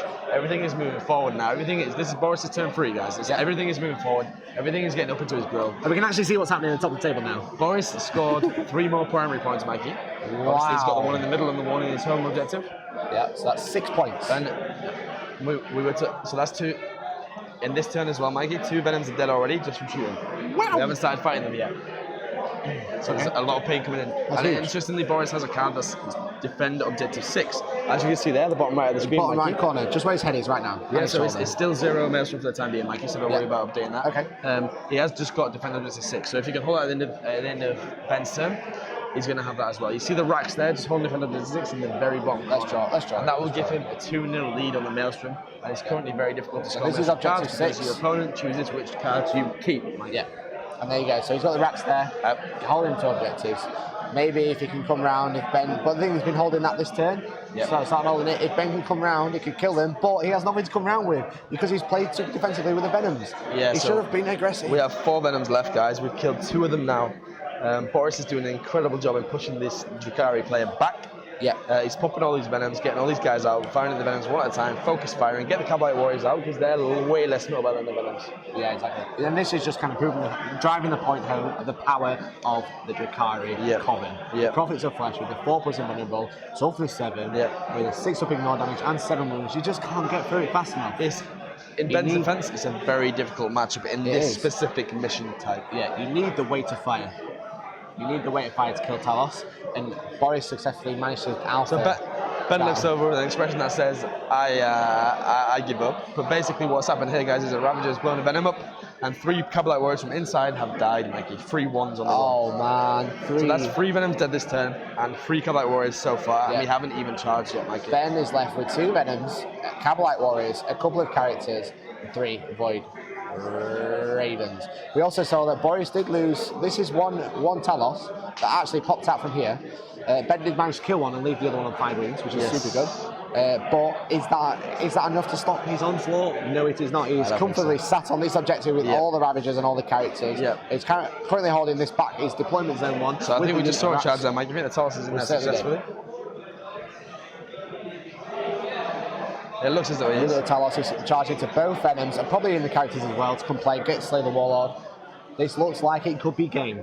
Potentially, Mikey, yeah. I don't think Ben's the kind of player that will give up here easily, but I think he will also know, being a great player, when he cannot surmount the lead that the opposing player has. I want to give him some moral support. Okay, actually, Mikey, what we have here is we have the Talos and come up with the Archon. We have 10 wounds into the Archon. Oh, no. So if we're rolling the Shatterfield saves here now. There's 1 4 passed, 5. 3 passed, 4 passed, 5 passed. He's failed. He's failed on number 6. We are using the chain flares though, Mikey, so it means the Archon may not die here, okay? No. Here we go, the other 2 saves. It looks like he survived. Makes all the saves. He makes all his saves. Makes all the saves, takes only 1 damage from the one that he failed, Mikey. So does he still have the 2+ invulnerable? No, he didn't. He lost the 2+ invulnerable. But made all his saves. Made all his saves. There we go. So the Archon, the Warlord Archon, I presume? Yep, there's the So the Warlord Archon into combat with the Talos. So the world actually only has 2 wounds left, Mikey, because he took some wounds from the explosion of the Ravager in turn 1. Of course he did. So the Archon's fighting back with the Poison Blade. Will be winning on 4s. 2s to hit re-rolling. 4s. The weapon skill of the Archon is just incredible, Mikey. Yeah, 2 plus hit, 4s to wound, re-rolling 1s. Yep. Amazing. It's always 4s, right? Yeah, because he's poison. Yep. Unless you're a vehicle. Yep. Which And they actually have one that is a poison weapon that runs with 2s. Oh, he's failed his saves. D3 damage.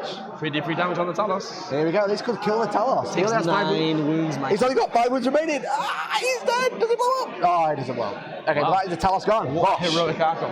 What Is that all the Talos dead? Oh, no, it's No, not. It's still 2. no, Mikey, what we have here, yeah, so we have a unit of 2 fresh. 2 fresh ones. They're a little bit further behind. It's going to be Ben's turn next, so we will have a chance to retaliate here. That's very good news for Ben. That could have gone sour. He needs that. What we have though, Mikey, we still have 13 Cabalite Warriors outside of the Venoms, and we have 2 Venoms alive. 3, because there is one just to the left-hand side of that helipad with the green Void Raven bomber on. Yeah.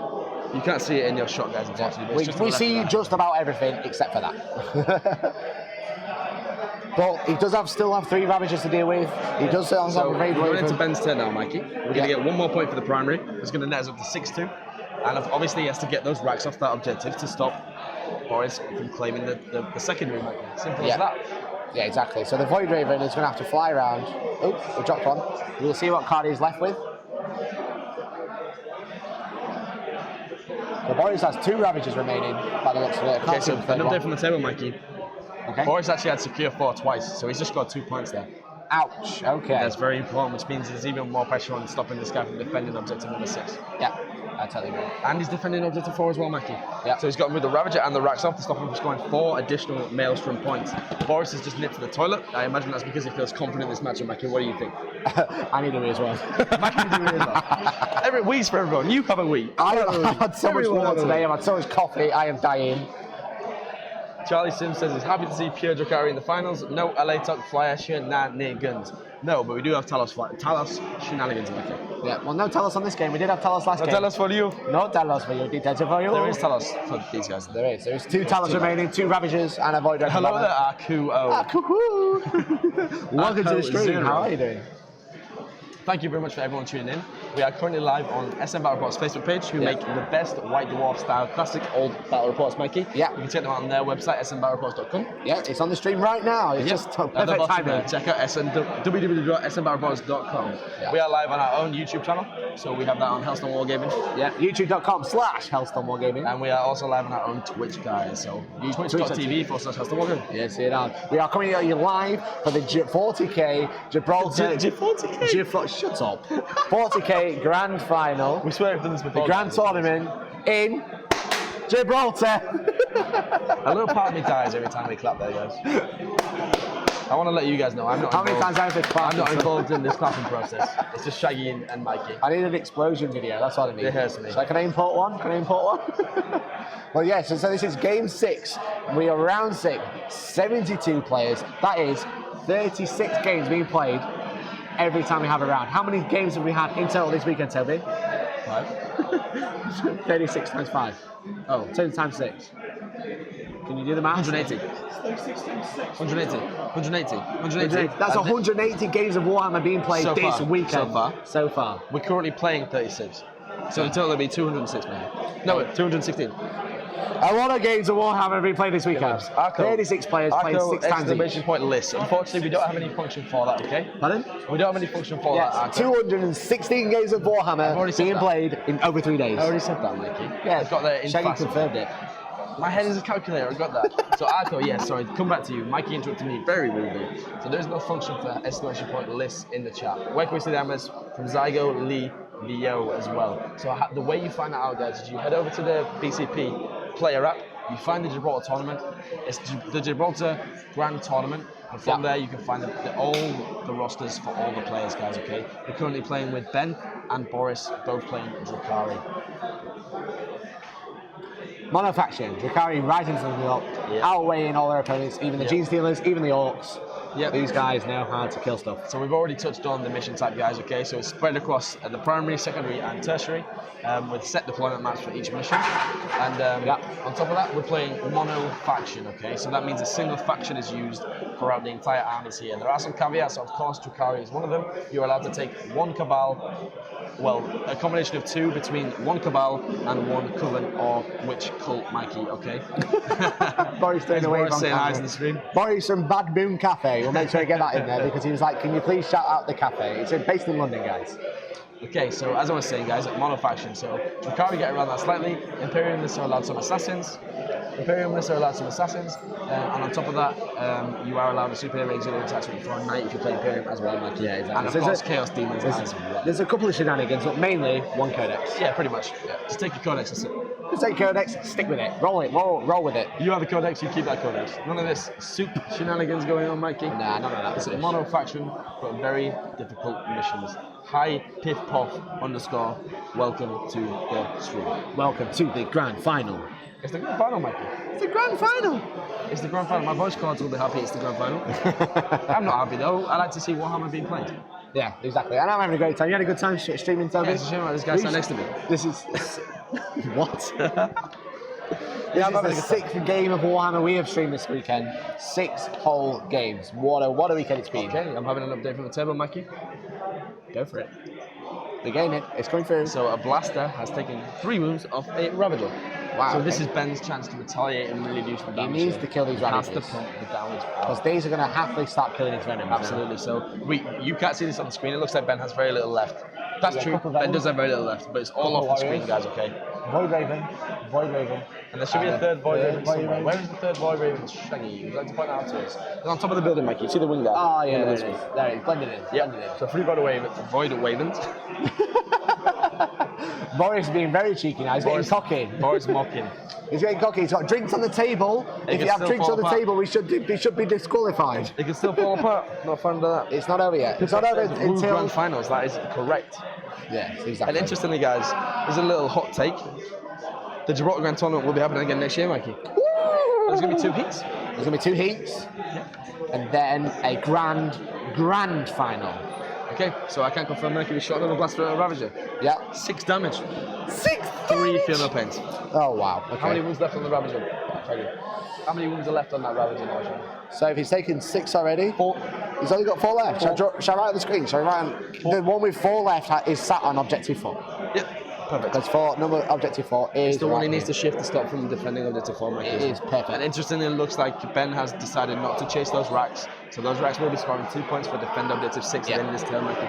It does seem like the building just in between Boris's arms is twisted since we started. It's like not in line with any other building on the board. Either. Right, is that cheating? No, is that terrain gate? Another blaster, Mikey. That 4, you better rub that out and put a 3 there, Mikey. A blaster only done 1 damage, I'm afraid. Piff Poff _ thank you very much for the follow. I really appreciate it. Hello there. Hello there, yes indeed. General Grievous is such a dude, man. I only said that because it pops up on the notification, but he's such a dude. It's not General Grievous, it's General Kenobi. No, that's General Kenobi. You don't actually see Grievous though. You do, he jumps right in front of him. Oh yeah, you see his back. I apologise. Yeah. Question my authority. There he is. Oh, you don't see his back, you see his front. He's currently on 3 runes remaining with his Ravager. Blaster firing again. Blaster wounds. Zygo leave you. Where can you see the amulets? You can actually see the amulets on BCP. He's 5 damage, Mikey. 5 damage. Here come the fill pains. He needs to make 2. He fails. He passes 1, takes 4 wounds. Yeah, fails 4. Oh, is that on the Talos? I was on the Talos. Is that on the Talos? That's on the Talos. Not the Ravager. I was on the Talos. We saw a dice move. The least can be seen on best. Why is he firing on the Talos, Mikey? Answer me that. Good question. He's okay. That makes sense. Golf Story, thank you for the follow, dude. Welcome to the Gibraltar Grand Tournament. Shaggy actually said it's because of the range, guys. Okay, so he's firing at us. Range. The range of the points of the blasters. The blasters are only 18-inch range, to be fair. We've been watching a lot of Stories Watch and stuff this weekend, haven't we? Yeah, we have. So let's start talking like a dealer. Okay, 1 dead Talos. $1 dead Talos. Anyone want to buy $1 dead Talos? $1 dead Talos. There's 1 dead Talos. There is 1 dead Talos. So there's only 1 Talos remaining on 7 wounds. Yep. One Talos Carlos here. Castillo Ruiz. One Ravager You left are here doing on such a 3 great wounds. work for our first timers. Thank you very much, my dude. I am a first timer. Mikey's not. So, Hola, everyone. Thank you very much, Carlos. Money! There you go. So he's going to be watching Stories Wars.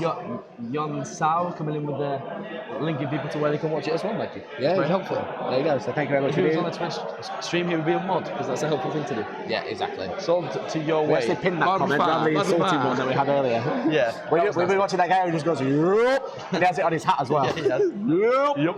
And there's that guy from California. Yeah. That just barks. Woof. Woof. 450, can I hear 450? So the way for one whole Talos. So the shooting phase is still in progress here, guys, okay? Yeah, Just getting an update from the table as to what's actually going on, Mikey, okay? Yeah. 1 second. Again, we have the Ravager who's just been destroyed. One Ravager sold to you for 500 poison shots. Yep. So there's one One Ravager Ravager dead to the down. bottom. We have And one. all of a sudden, Mikey, all of a sudden we only have 2 Talos left in the middle. And a hero. One Talos. Because one has already been destroyed. Wow. Mikey, One Mikey, Talos, Mikey. one Ravager. One Ravager, one Talos in the middle, a couple of characters. Boris is Only looking better stressed. on Boris is looking a little bit stressed. We're going to start fighting now. Boris, I repeat, Boris is looking stressed. The fight, my teeth in, Mikey. Hello. The void, the void-driven bomber is fighting to the Ravager. Shaggy just read from the table that Boris is in fact quote-unquote cacking it, Mikey. He's cacking it. That means pooing yourself in English. The thing is like if Ben can deal with this Ravager and this Talos, or at least stay out of range and ain't taking any damage, the Venoms can run around, start grabbing objectives. An update, Mikey. Normal service has resumed. Boris is confident again. The Void Raven bomber missed with both Void Lancers. Oh. And everything else, all the missiles, Mikey. That's not good. That's not good. Yeah, Crosby Nation, Crosbyization. Crosby, call him Crosby. Crosby. Just call him Crosby. Call him Crosby, okay. Yeah. Crosby. It's close, but I still think Drukhari will win this. I agree. I think Drukhari will win this game. Bearing in mind that both players are currently playing a Drukhari. Okay, so the other Void Raven bomber opens up Mikey 3 damage on the Ravager. He's got 7 wounds remaining. 7 and wounds a fresh remaining. Talos there. So the thing is, 2 units with 7 wounds remaining in the center of the board. Krieger 40K, thank you. I gotta stop doing that. Krieger, thank you very much for follow, dude. I really appreciate that. So the thing is, if Ben can kill his Ravager, he'll be left with a single Talos. So Ben has finished his turn. Shaggy, if he uses the day, has he scored any Maelstrom cards, Shaggy? And that will also, okay, so he's prevented him from scoring Defender Blitz to 4, but he has secured Defender Blitz to 6 for Boris here at the end of Ben's turn. So Boris gets 2 more secondary points, and I'm pretty confident that Ben actually scores 0 Maelstrom points. So Shaggy, are you here? He's not listening to me. I'll confirm that very shortly. There we go. Big turn for Ben. So Ben just... So Boris has been elected to keep secure objective 1, which is in the left-hand corner there. But it does have a unit of racks hiding behind this building. Well, maybe Ben didn't see that. There's a unit of racks. I can confirm there's a unit of racks just behind this building. Krieger will subscribe, but his prime doesn't run out for 2 more days. That is unfortunate. Big turn for Ben. Crosby, I totally agree. That was a huge turn. If he gets lucky here and they just kill the Void Raven in front of him, he has 2 more Void Ravens and all the Venoms and all the poisons. There you go. There are the racks moving out onto objective 1. Yep, as you'd expect. The thing is like Boris has the Void Raven. Can you just confirm it? He has the Talos, he has the Ravager, and he has the 3 unit of racks. Oh, so this is the start of Boris' turn. He obviously scores 3 more primary points as well, Mikey. Yeah, true. Still in the middle. So this is what I'll sort it, don't worry. This is all that Boris has remaining. So if Ben can survive his turn, then Ben will be in a really strong position to actually retaliate back through there. Ben did not score Maelstrom, Boris scored another 2 conversion misses.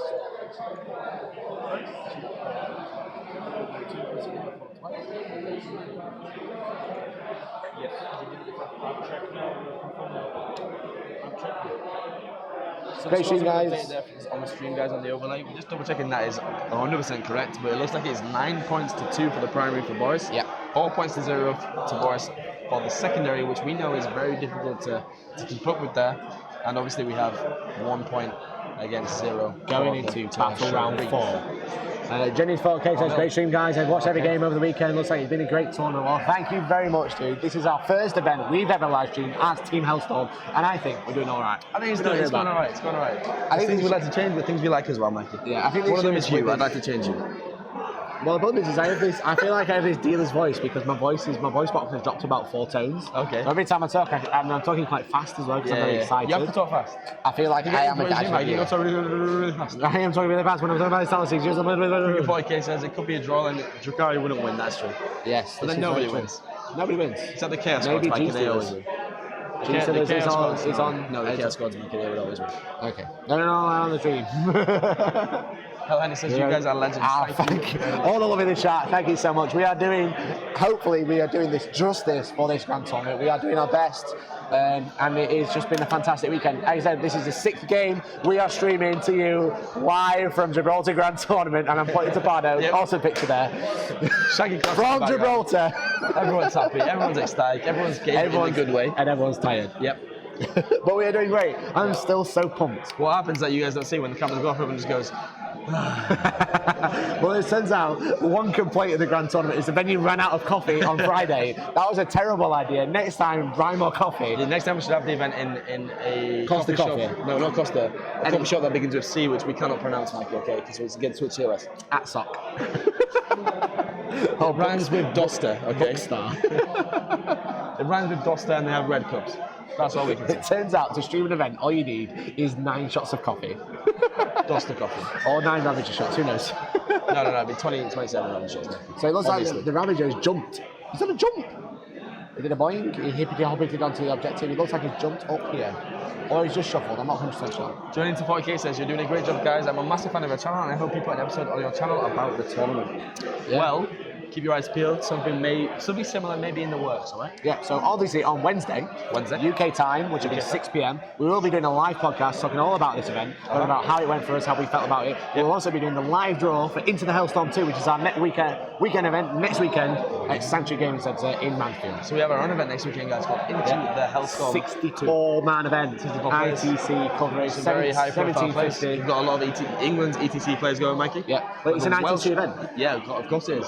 Of course it is. We have some very high-profile ETC players. We actually have Alex Harrison, the runner-up at the LVO, Mikey. Yeah, the runner-up. Also, controversially, the guy from the LGT stream once upon a time. That was a year ago, Mikey. It was a year ago. He's done really well since then. He played a perfect game in the LVO, but he's a fantastic dude. Well, it wasn't a perfect game. It was a perfect game when he won the LVO, Mikey. Well, no. He played a perfectly clean game. Okay. That's what I mean. Well, of course. He played really well, so he's a good dude. We're just getting an update from the table now, guys. He's firing the Ravager into the Venom, and he's used lightning fast reflexes. Yeah, on the Venom. Interesting. So that's 2 CP down for Ben, Mikey. Yeah, exactly. That's 2 CP down for Ben. I just want to say, keep some energy for next week. Don't worry, I have lots of time off work next week. Okay, so Ben actually only has 3 command boards left now. I've heard that from the table, Mikey. And Boris still has 2. So there's no opportunity to Vect anymore, unfortunately. No Vect. No Vect. Sad face. Get Vect, dude. No, you get Vect. No. I'll Vect your Vect if you Vect my Vect. Okay. So, Confurioso, oh man, I'm so late. Yes, you are. Where have you been? We are battle round 4 of the grand final of the grand tournament in... It's in Spain, right? No, go on, clap for me. Clap, go on. Okay. Do it. Gibraltar! God damn it. What have I It wouldn't be Hellstorm Wargaming without a few claps, right? Oh, God. Yes, this is battle round 4 of game 6, and we have Boris from Badmoon Cafe fighting out against Ben. It wouldn't be Hellstorm Wargaming if you didn't have a Leviathan, Mikey. We haven't had a Leviathan on the stream, but I know there are multiple Leviathans at this event. Drunk, homeless Mike Raza had multiple Leviathans in his list. But yes, this is Drukhari versus Drukhari. Boris with predominantly Prophets of the Flesh versus Ben with predominantly Cabal of Blackheart, but they actually both have Cabal of Blackheart. Mikey, I've just heard from the table that another Venom goes pop. It is in fact disintegrated by a Ravager. Okay, so that was this one that was hanging about near the Void Raven, right? This one here? Okay. So you have 2 Venoms left. Change of events, Mikey. Okay. It was actually a Cavalite Warrior squad, not a Venom. Okay. So Cabinet Warriors. He went pop, Mikey, as it were. You got disintegrated. Okay, so joining into 40K, are you going to stream your event as well? Unfortunately, we're not. No. No, us personally, we're not going to stream our event. We have asked another team to stream the event. We're going to get confirmation during the week, and we will confirm that hopefully on Wednesday. Yes. So keep your eyes peeled, please. The problem is because it was our event, I'm going to be. We're head TOs, media, right? Yeah. So yeah, we sign our names, Mikey and /Toby, head TOs. yes. So because we're going to be running and monitoring the games, we're going to be watching the final and make sure there's no cheating and make sure everyone's playing clean games. We can't be streaming, so we're going to get another team to stream that event. Robert said, "Oh well, this game's over." Well, it's very close, I think. The Void Raven has just been taken down. Okay, so just to update you, Mikey, we're now in Ben's turn, okay? Oh no, it's not been taken down. Thank God for that. Boris finished his turn. Well, Boris has finished his turn, Mikey. Okay, we have no males from the war points. Okay. And then Ben will obviously get one more primary point. Because we're now in Ben's turn 4. But Ben has also drawn Big Game Hunter, which is obviously a great card to be drawn at this point. Especially when there's a Ravager. If he gets a Ravager or a Void Raven Bomber, he gets a point for that. Yeah. It starts clawing back some of those secondaries, Mikey, because he's still 4 behind. Yeah. He does still have all 3 flyers on the board. And this is really good power. If he kills that, Mikey, this is going to be a close game. This is a close game. Like, it doesn't look like it on the score, but obviously. Boris is going. Okay, so Boris actually got one more. Boris actually got one more secondary. Okay. Okay. So Boris actually got one it more looks like a close game, but in this mission type, you can't actually if you get tabled, the game does not end. No, it doesn't. So Ben will be able to move around, jump onto the primary objective. If he gets 7 turns, Mikey, this could be Ben's game. It could be Ben's game. It is all to play for. It is for the Gibraltar champion right now. This is actually so awesome. This is the best Drukhari versus Drukhari matchup we've had all day. The other one was It's the best final. It's the best final. It's the best coverage you've seen all weekend. Yeah, this is the best event you've ever watched. Saved the best till last. We have. I mean, it is both Drukhari, but they are currently the best one-of-action at this event. Mikey, this is tense. It is so tense. So what do we have left for Boris, Mikey? We have Rax. Let's draw Ravager. Let's draw it on. Okay. Let's draw it on. So we have a unit of Rax here. Rax on currently Rax holding Rax. objective 1. Yep. We have a unit of Rax here. Yep. Holding the home deployment. Rax Home on deployment Rax objective. on Rax. We have another unit of Rax here, which are helping him rack up those points, Toby. And the Void Raven. Oh no. Yeah, and then we do have the Void Raven for Boris. He also has a Talos, a Ravager, and a couple of characters around here. Yeah. Okay. So that is what Boris has remaining. What Ben has remaining, he has a Void Raven, and he has the 3rd Void Raven, which is here. He also has 3 Venoms full of Cavalite Warriors. Coming in, Mikey. And 2 more characters, so he actually has quite a lot more than Boris at this point. Here comes the pump, Mikey. Here you go. Obviously, inside those Venoms, we still have 5 units of Cavalite Warriors. No, 3 units of 5 units. Exactly, 3 units in each. 1 unit in each box. With a blaster in each, Mikey. Yeah, so this is the most crucial turn for Ben. Yeah, if Ben can kill enough this turn, he might be able to swing it I would agree. and take the win I for would this agree. game. But Boris just needs to roll 4+. 4+ save, he made the in-run. Okay. He's rolled another 6. Confurioso says, has Pardo allowed for extra weight for the trophy for the winner on the way home? It looks like it could kill an elephant. It could actually kill an elephant. It definitely would kill an elephant. So here we go, shooting poison into the Talos. Hopefully we'll get another shot of the trophy just before we go on. Okay, so Ben's actually down to 2 command points now, Mikey. The blaster went through into the Talos. Okay. It wounded the Talos. It hit the Talos, wounded the Talos. He failed to save, Mikey. A single damage. What did we reroll to? A single damage. So we rerolled the 1 to a 1. Just 1 damage. Just 1 damage. Just 1 damage. Just like Grey Knights. Just like a whole unit of Grey Knights. He passed the field of pain. And that's where the 6 was. He passed the field of pain. He rolled the field of pain. So nothing happened. But something could happen now. We have more shooting coming into that unit of Talos. Yep. What's going to happen? We do have... Shaggy, if you could just update us how many wounds the Ravager and the Talos have left in the middle of the board, that would be great. Exactly, you do that for us. If you could update us how many wounds the Ravager and the Talos have in the middle of the board, that would be great. We're just getting confirmation of that now. We do have lots of dice there. I'll write on how many wounds they both have currently. So the Talos has 5 wounds remaining, and the Ravager has 7 wounds remaining, guys, okay? It looks like he's just lost a wound, so I believe he's on 6. There's only 1 dice next to the Ravager, so the Ravager is on 6. I think he might be counting wounds taken, Mikey 7. Okay, I'll write 7.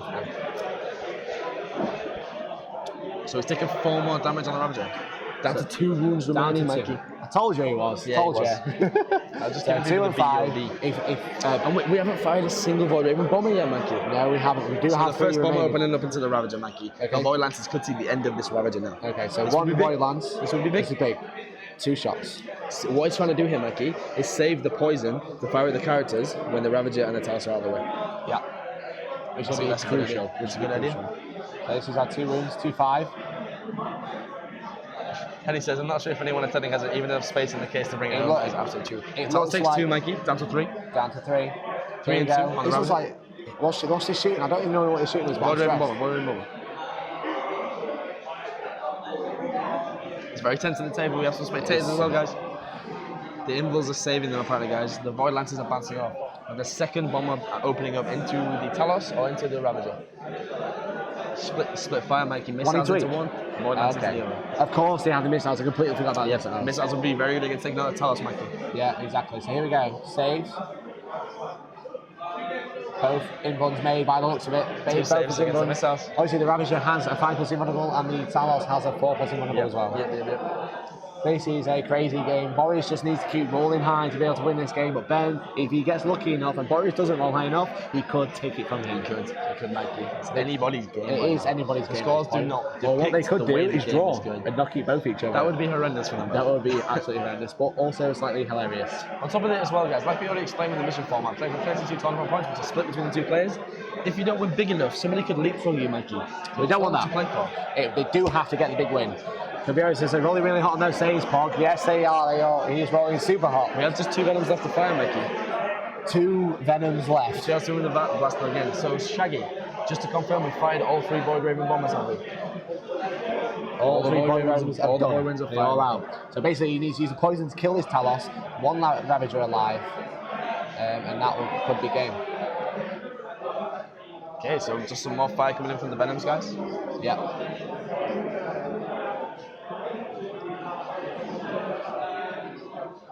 Okay, so split firing against that, guys. The rifles at the Talos makes sense, poison, and then the blaster at the Ravager again, good use of split fire. He's made some saves, takes 1, takes damage, I think. 6 damage on the Ravager, Mikey. Save 2. He's got 2 left. Save again. 2 more. Here we go. He failed. That is a Ravager. Does it explode? Here we go. Here's the roll. He does not explode. That is a Ravager destroyed. That was a 6. That would have been huge. That would have been amazing. But That would have sadly been not. huge, So we have 1 Talos left on. Shaggy says that would have been disgusting. Like a But now the model, the closest model is the characters. Yep. So he can start now target the characters. Venom left to fire, Mikey. Here we go. Poison will kill characters like a blaster as well. I don't. He has a blaster as well. He's doing it. Who's he shooting? Who's he shooting? He's trying to decide what to shoot, Mikey. Okay. He might even. He's asking who's the warlord. He might even. Yeah, he's asking who's the warlord. He might even let to find that blast into the Talos. Who knows? The problem is if Yorian is the warlord, he is tough. Did you see him roll the poison into the Talos though, or did he get carried away with the blaster into the Ravager? I haven't seen him roll the poison into the Talos yet. Well, don't forget the unit. I don't know. We're going to get confirmation after the table. It's very stressful. There's lots of poison shots coming in. There's lots of blasters. There's lots of D6 damage weapons. So we'll find out exactly what's going to happen this turn. Okay, so update to the table. The Venom itself with the Splinter is going into the Talos. Okay. Good decision in my opinion. 2 misses so far with all the realistically, what can the Akron and the Homunculus do on their own, Mikey? Not a lot. But what can the Talos do on his own? Chop stuff up. That's what he does. But Slay the Warlord would secure him his tertiary point. 5 wounds in Talos. Saves coming up. He failed 1 save. And he passed the field. Past the field of pain. See how he flicked the dice out there? What a cheeky boy. Thug moment, guys. Da-da-da-da-da. Oh my god. I'm so excited. I need to calm Breathe, down. Toby, breathe. Drink as well. Here we go. The Venom is going to charge by the looks of it. He's going to charge into the Warlord. Obviously, the Venom has 2 attacks of strength 4, -1 and 1 damage. So hopefully, if he has a couple of wounds left, he can like chomp them away. That'd be super good. He's doing it in such a way whereby the Talos will not be able to pile into him. Yeah, but also getting quite close to that objective. To stop maybe, potentially. I know what he's trying to do. Are you ready? What he's going to do is charge into there, stay out, and then pile onto the objective. What he'll do then, hopefully if he does kill that model, contest the objective with the Talos to stop Boris. No, there's 2 characters that make him afraid. Damn, okay. That would have been super. Or what he does. Shaggy, if you could just confirm, is there 2 characters there, the Archon and the Homunculus, or is there 3? But what he does is... 2 characters on a Talos, Mikey. Okay, what he could do is sacrifice the Venom, pile the Venom into the Talos, and watch the Venom get blown up because the Talos would have to strike it, and then fire Cab like Warriors jump out. I would have done that personally. I'd have actually elected to charge the Talos, and then when the Talos inevitably explodes, The problem is that it's a big sacrifice, but it does stop Boris. You get the Premier. Oh no, because Because score at the start of his turn, so he'd only deny Boris the points. He wouldn't just take it himself. But that's huge, Mikey. Deny all the points. Yep, it would slow him down. It would slow him down, which he needs to do. He'd only get 1 point this turn rather than 3. Yeah, exactly. If he gets 3 more, 12-3. Yeah. It's possibly unsurmountable, Mikey, but we'll soon find out what happens here. I'm not I think Gibraltar going to tournament in the final. In the final, Gibraltar. I don't know. I'm not 100% sure what's actually happening here. Looks like a couple of saves being made. There we go. Is this the Warlord? It's failed save. Failed 2 saves. Fails one of them, so he does lose a wound. Does he blow up? It does blow up. No. Okay. I'm getting 2. I was getting stressed. He rolled 3. He rolled 3 dice, and I was like, save, aim one, blow up. So who was that actually rolling dice for? I apologise that. We'll just find out now. We're just confirming this from the table. The problem is Boris rolled some saves, then he rolled another save, then he rolled another dice, rolled 6.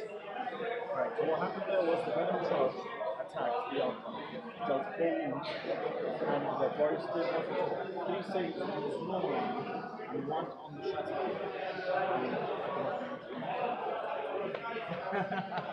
So what actually happened there, guys, was the Venom attacks the Archon. 4 attacks. Okay. 3 of them were taken on the armor save, 1 was taken on the Shatterfield. But the Archon failed an armor save, kept the Shatterfield save, took 1 wound, Mikey. Interesting. I thought you had to use the best save. I don't know. I couldn't tell you the answer. Interesting. Read the Archon. It might say you may take saves on a Shatterfield. Well, the thing is the Archon the Shadowfield just gives you an invulnerable save. I thought you had to say the best save. I guess you probably could choose. But we'll have a look what the Archon says. Okay, so we're checking that out now. Combat is still ensuing. The Talos is not going to be able to fight the Venom. So the Venom should be safe here. It looks like Boris' turn has begun. He's drawing cards already. With Boris' turn beginning, he will be securing that middle objective, Mikey. So that will be 3 more Eternal War points. Wow, okay. So we'll be on 12 points for Boris. Massive lead. But yeah, does not have a lot left. And we're about round 5, Mikey, now. We still have an hour to play. We're about round 5. These players are playing incredibly fast.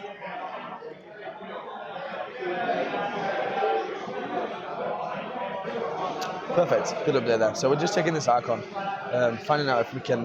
So the Archon does have a 2+ invulnerable save. It does. That's not disputed. That's what the rule gives you.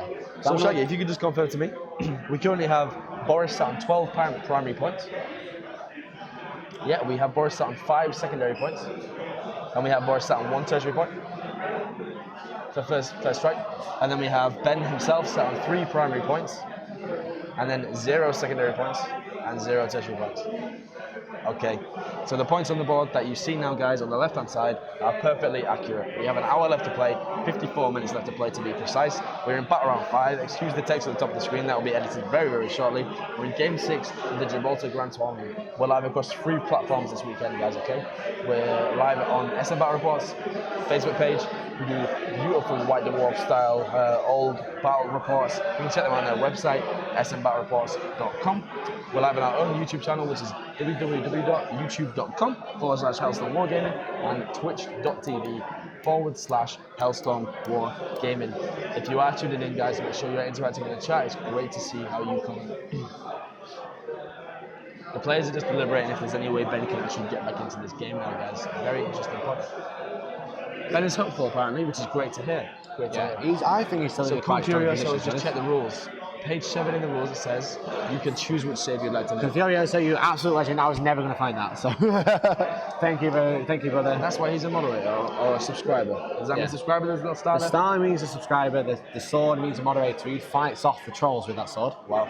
Perfect. D3 damage sword right there. So what does Boris? Let's go through what Boris has left. Boris has a single Talos.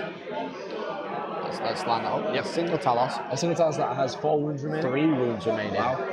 But now I can tell because the dice 3 is like that. The 3 pips.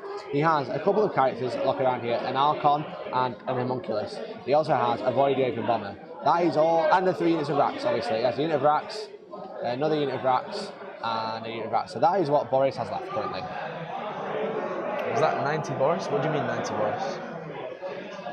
Ben has multiple characters left here, Archons and so. He has 2 Venoms full of Cabalite Warriors. Mikey, that is accurate. Just said from the table that is accurate as what you've just said. Yeah, and 3 Void Raven Bombers left.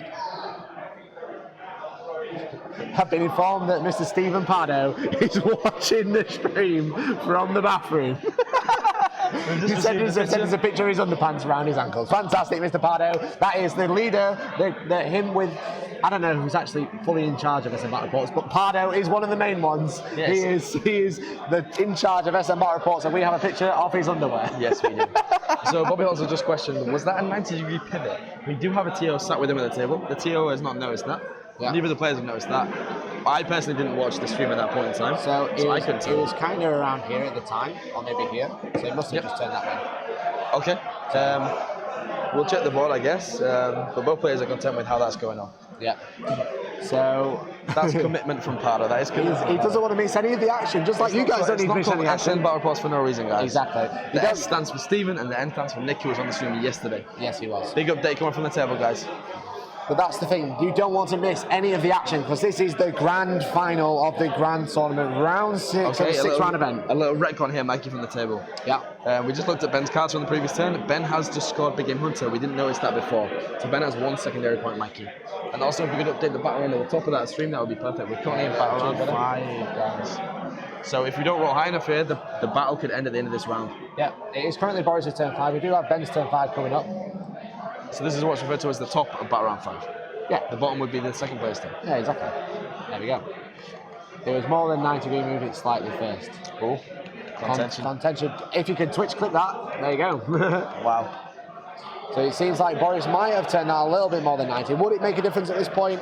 I mean, realistically, I understand that you're not supposed to do that, but based on where he is, there's no way he wouldn't have been able to land. No, exactly. He could have, to be honest, had he not, he could have just stopped. The Raven fired into a warrior, which he would have seen at any point. He could have just stopped there, for example, and probably do what he needs to do, fight these venoms and stuff like that.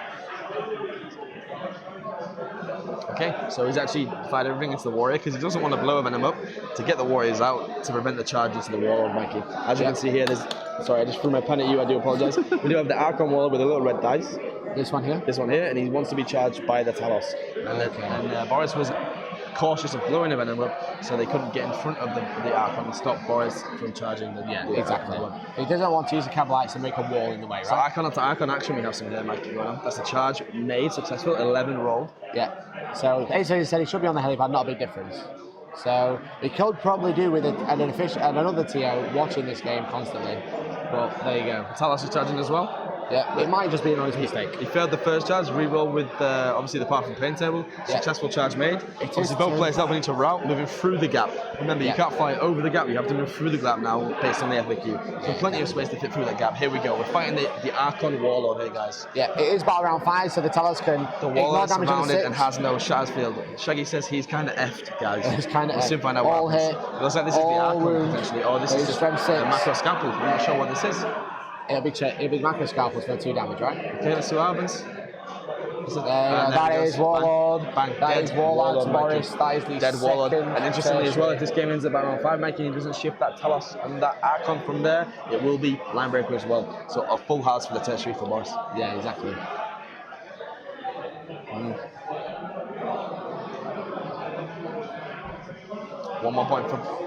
One more Maelstrom point for Boris as well, Mikey, for overwhelming firepower. Wow, okay. So that is a high score. In the shooting phase, he killed 1 unit of Cabalite Warriors and is discarding defend 4. So now we're in Ben's turn 5. Mikey nets 1 more point for the primary because he still has a model behind that corner.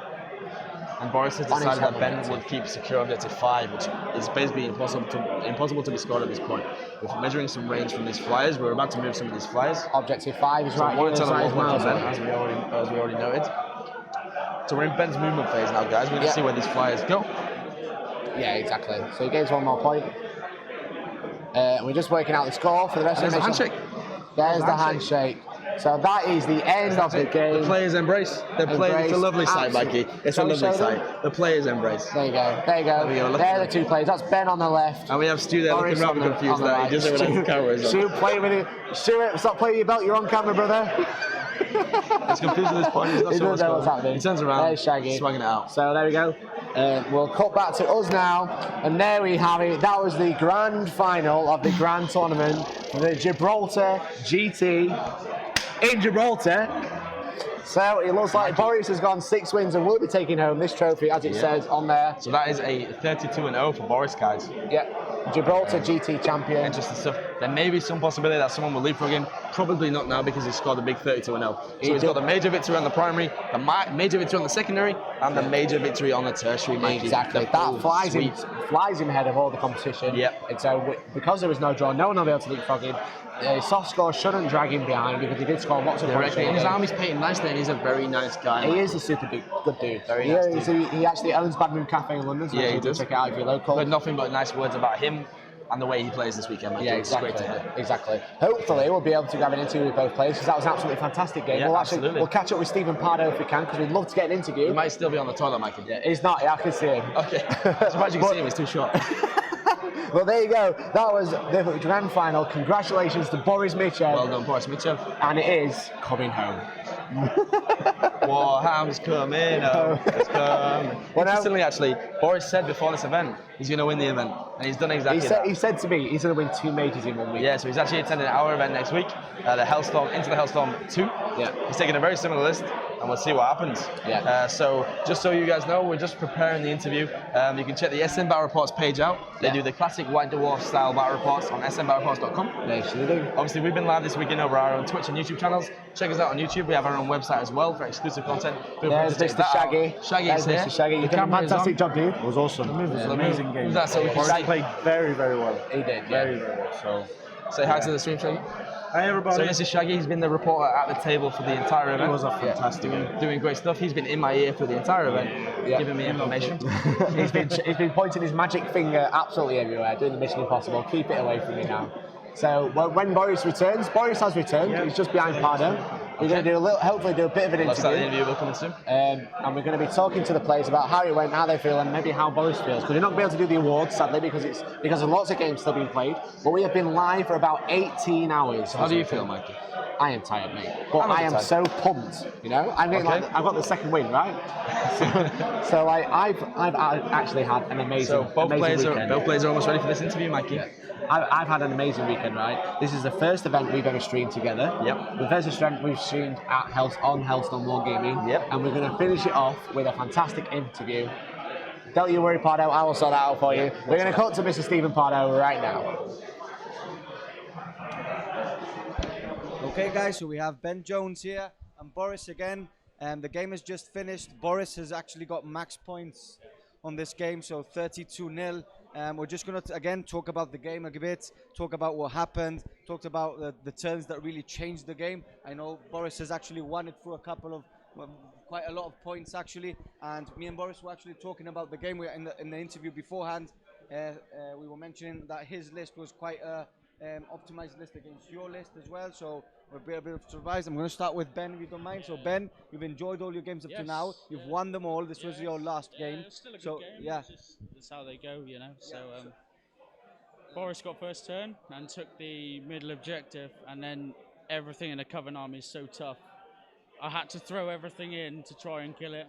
We killed a lot of it, but by which time you've lost the game. Yeah. And the Maelstrom doesn't help on this, because you take the cards off everybody else. So it's a very, very difficult mission. well, and just how they go, these games.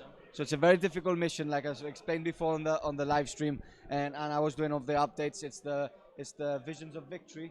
So there's the players place 2 cards instead of 1, and your opponent has to remove 1. So it's a very, very tough mission to start with. Do you think there's anything you could have done differently at the start of the game on any of the opposing? So I think the only thing I could do is go first. I think that's the only thing. It might not have still won it, but it would have stopped him getting everything in the middle straight away. So we still have the points, we still have the best game votes and the still army votes, so that can change quite a lot. I think you might have lost a couple of your averages instead of me losing a couple of mine. That's the trade-off. Because we both got a lot of firepower. So. And talking about Drukhari, so this is a mono codex event. People have spoken about it, we have spoken about it. Drukhari by itself as a mono codex is a very, very strong army.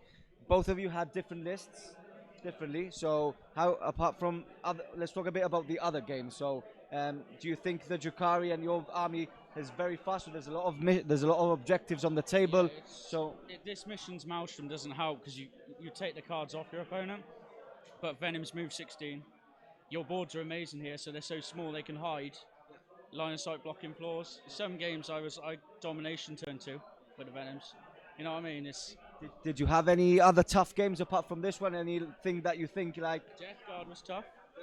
And yes, very tough game. And I didn't fancy playing Custodes. Luckily, I didn't because there were 2 up armor safe. So the Venoms become redundant. So you've enjoyed the whole event in the general. Okay, I'm going to move on to Boris. So Boris, you've won all your games up to now. Like I said before, there's still points added for best army and best player votes, so that could change. You've got a lot of points in it already, so you should be able to maybe stay with the first place. So let's see what happens there. So Boris, into the game now. So do you want to go through what you think was important, what you think you did, what your game plan was? So I think, as Ben said, it was really stacked up against him with both the primary and the secondary, because the primary favored a resilient army that sits in the center, which is exactly what I have, and the secondary was always going to be very low scoring, and Ben's list is designed to score the secondary, so the odds were up against him on the mission. As I said, his list I felt was better against my list, just list for list, which was evident because he pretty much tabled me. I had very little left, but he just couldn't score the points. So we take different approaches to the Drukhari list. Ben took a very mobile, very fast, very tactical list, and I tend to prefer the Coven, which is very resilient, just has a lot of staying power, doesn't really kill as much. And for this mission, it was the perfect list. I just literally plopped 7 Grotesques and 6 Talos on the objective, and it was like, they'll never die. I mean, they died by the end of the game, but so I think the mission really, really favored me. But Ben's a great guy, one of the best games I've played. He's a great general, and we didn't have a single disagreement, which I think is a testament to just a great game of 40K. Thank you very much. So guys, thank you very much for the great live stream game. So guys, I'll catch you back soon. I'll just send you over to Toby and yeah, you okay to go on? It's okay, so I'll send you back to the main guys. Thank you. Stephen Pardo. Yeah. So you had the interview there with the 2 players, Mikey. Yeah. Obviously Boris the champion. The champion, the 6-0, the Drukhari Mikey. And people said from the start that they would expect the Drukhari to do well. Okay. People said from the start they expect Drukhari to do well, and they've done just that. Yeah. So it's just been a fantastic weekend. You know, mono faction event, 72 players battling out. We have just seen the champion become the champion, and what a fantastic play they were. Yeah. Right, both of the players neck and neck, really. Obviously, Boris ran away and just got the points, right? Yeah. Ben was just beating that 10-3. That 10-3 when he only had 1 Talos. Apparently, Boris was sweating in 10-3. Apparently, Boris is sweating in 10-3. Yeah. If you see Mikey looking across, we have the chat here, guys. Okay. Yeah, that's what he's looking at. I'm not being distracted. Rude. I'm not just heard from Pardo that he'd like to do one more update of all the tables, guys. Okay. So we'll probably be with you for a couple more minutes, just chatting about the event, chatting about future events, and chatting about our stream and the Facebook page as well. Okay. Yeah, so just a couple of shout outs in the chat. So James 4K, it's been an amazing tournament. When are the next heats for the Gibraltar tournament? How do you get tickets? So Gibraltar Grand Tournament will be running another event later in the year. Yes, they haven't officially confirmed the dates, but it's a general sale event. Yes. So as a reports run 2 types of events. They run No Retreat, which is an invitational exclusive event which you'll have to apply for, whereas Gibraltar Grand Tournaments are general sale events. Absolutely. Much like any other event. Exactly. So it's a first come first served basis for the general sale events at the Grand Tournament heats, guys. Okay. Yeah. Like we mentioned before, there will definitely be 2 heats. Again, the dates are unconfirmed. We will let you know through any sort of way, probably on the SM Battle Reports Facebook page. You keep up to date there, they will let you know when the tickets go live and you can find yours there. Exactly, so it'll be 2 heats and a final. Yes. Which should be cool. And look, we won't reveal it now, Mikey, but we are aware of where the location of the final will be. Which will be absolutely amazing. And it's a very unique place to be. Again, we can't tell you any information about that. We're not supposed to know that anyway. Well, what do you mean? I don't know anything. We don't know anything. Says it was a great weekend and very well job on it. Very well job with the streaming, guys. Congrats. Well, thank you very much, guys. Yeah. This is the first event we've ever streamed. Yeah, first event you streamed. Second event I've done. I actually worked with the Honest Wargamer for the LCO, which is super cool. That's why we got like the roving reporter cam. That was actually sponsored by Rob personally. He said, "Take this and go find the warrior." Yeah. But then we have great work. You got attention during every minute of the game. Well, thank you very much. I'm telling you for Deep Games. Obviously, you did have Angel from Deep Games earlier in the game. Game 5. Game 5. Yeah, game before this one. Just fell short of the hurdle. Obviously, the champion Boris taking him out in game 5. Yeah, exactly. Taking himself to game 6 and obviously winning game 6, guys. Yeah. Exactly, and then we had Kaviro, so says, guys, seriously well done on the streaming. Honestly, thank you so much. It means a lot. Really Kudos to the SM crew and you. Really enjoyed the stream. So yeah, we've just been trying to keep you entertained. We've just tried to keep hot on the take. We have a really good setup. We had a really good team working together. So massive shout out to SM Battle Reports for allowing us to come and stream this event. Of course, and also helping us out with the event itself. Absolutely. So when we arrived on Thursday, and I was just like, I need this. I was very demanding. I was very demanding. However, we got it all set up, and we had hardly any technical issues. There was a few really minor ones, wasn't there? Yeah. A few really minor Any ones. idea how Darren Allen is getting on in this game? So currently he's still playing. He's still playing. He's actually playing against Joseph Moscardini. Yeah. Joseph who? Moscardini. Moscardini. So we're going to get one final update from Mr. Stephen Pardo, and then that'll be the end of the stream. So let's go to him now, shall we? Yeah, let's check him out. Okay, guys, so I just interviewed, so I had to stop and get a couple of more notes there and there. But I had a couple of updates for you, so I thought I should get back here and actually tell you what this update. So there's 35 minutes on the clock. There's a lot of games that have actually stopped there. I think there's a couple of imported games which I should mention. So we have table 4, where it's Alvaro Mora and his Imperial Knights versus Colin Fabre from Gibraltar Warhammer Club. Like I said before, it wasn't going very well. Colin actually lost Magnus on turn 1 without even moving, so Alvaro's first shot of the game killed Magnus with his Castellan. It was absolutely crazy, and his soul just smashed. Colin could still get some Maelstrom points, so that's very interesting to see what happens there. In table 2, it's a very close game by Jay Middlecott and Adrian Bonal. It's very close, so close, and it's so tactical at the moment. They're both in the game that I haven't even asked what's actually happening, but I have seen some dice on the marking the table points, and I think the Maelstrom is quite close, 6-7. So I don't know what's actually going to happen there. It's a very intense game. A lot of super heavies on the table. So there's actually 6 super heavies on the table, 2 Baneblades and a Macarius, and we have 3 Knights on the other side. So it's a very interesting game to see what actually happens there. In table 3, it's just finished. So Joe Moscardini, who lost his first game in the live stream, has just won his game again with 32 points. Darren Ireland has just conceded after 4 turn because there was just nothing that they could do. I mentioned it before, but I'll mention it again. Joe Moscardini seized that game, which was very important. He took 2 of the vultures down on turn 1 with his Smash Captain and some shooting, and then screened very well. It was a very tactical game, which he did very well. We're moving over to turn 5, to table 5 now. We have Craig Murchie and Javier Corden with his Tau army. Craig and Javier are actually drawing on points on the Maelstrom, and this is a Drukhari versus Tau battle. So it's very a lot of shooting on the table. See who's tougher on the table, surviving back the outcome of the shooting phases. At the moment, Craig is on 7-2 from the primary, so it looks like he's taken the primary there. And that's table 5, so he's in the top 10. And he also has a nice army, very nice guy, so the extra points could change the ranking quite a lot there. Again, beside it, we've got Chema and Miguel, another very close. They're drawing on points on the primary and drawing on points on the Maelstrom. No, actually, Chema just told me that he's 1 below, so Miguel is actually winning the secondary. So that's the update on the top tables. Like I said before, anybody can take it. We've seen Boris take maximum points, so he's on the lead of the normal points, and it's all down to the extra points that he'll get. For those of you, so this is my last update. I hope you've enjoyed my part of this. I hope you've enjoyed Toby and the Hellstorm boys. And that's about it. I'll catch you soon, and hopefully you'll get some pictures. So tune into SN Battle Reports Facebook page and Instagram. We'll straight away post the posts for the winners and other event winners for best player, best army, runner-up, and 3rd place. So thanks for tuning in, and see you later.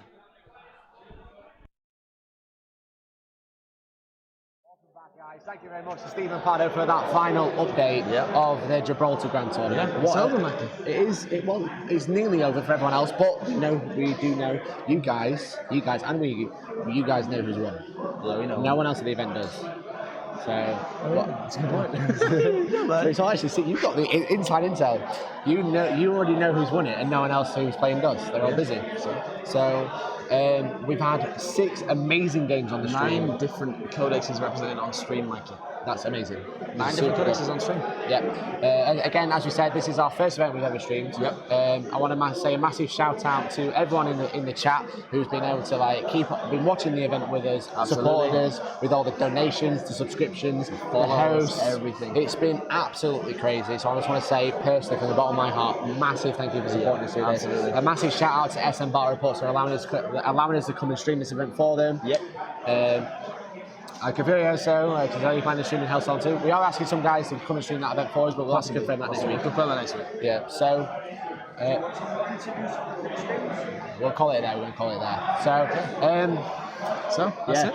This has been the Gibraltar Grand Tournament in Gibraltar. We have been Hellstorm Wargaming. You guys have been fantastic, and hopefully we'll catch you in the next one, right? Have a great day, guys, and see you later. See you later.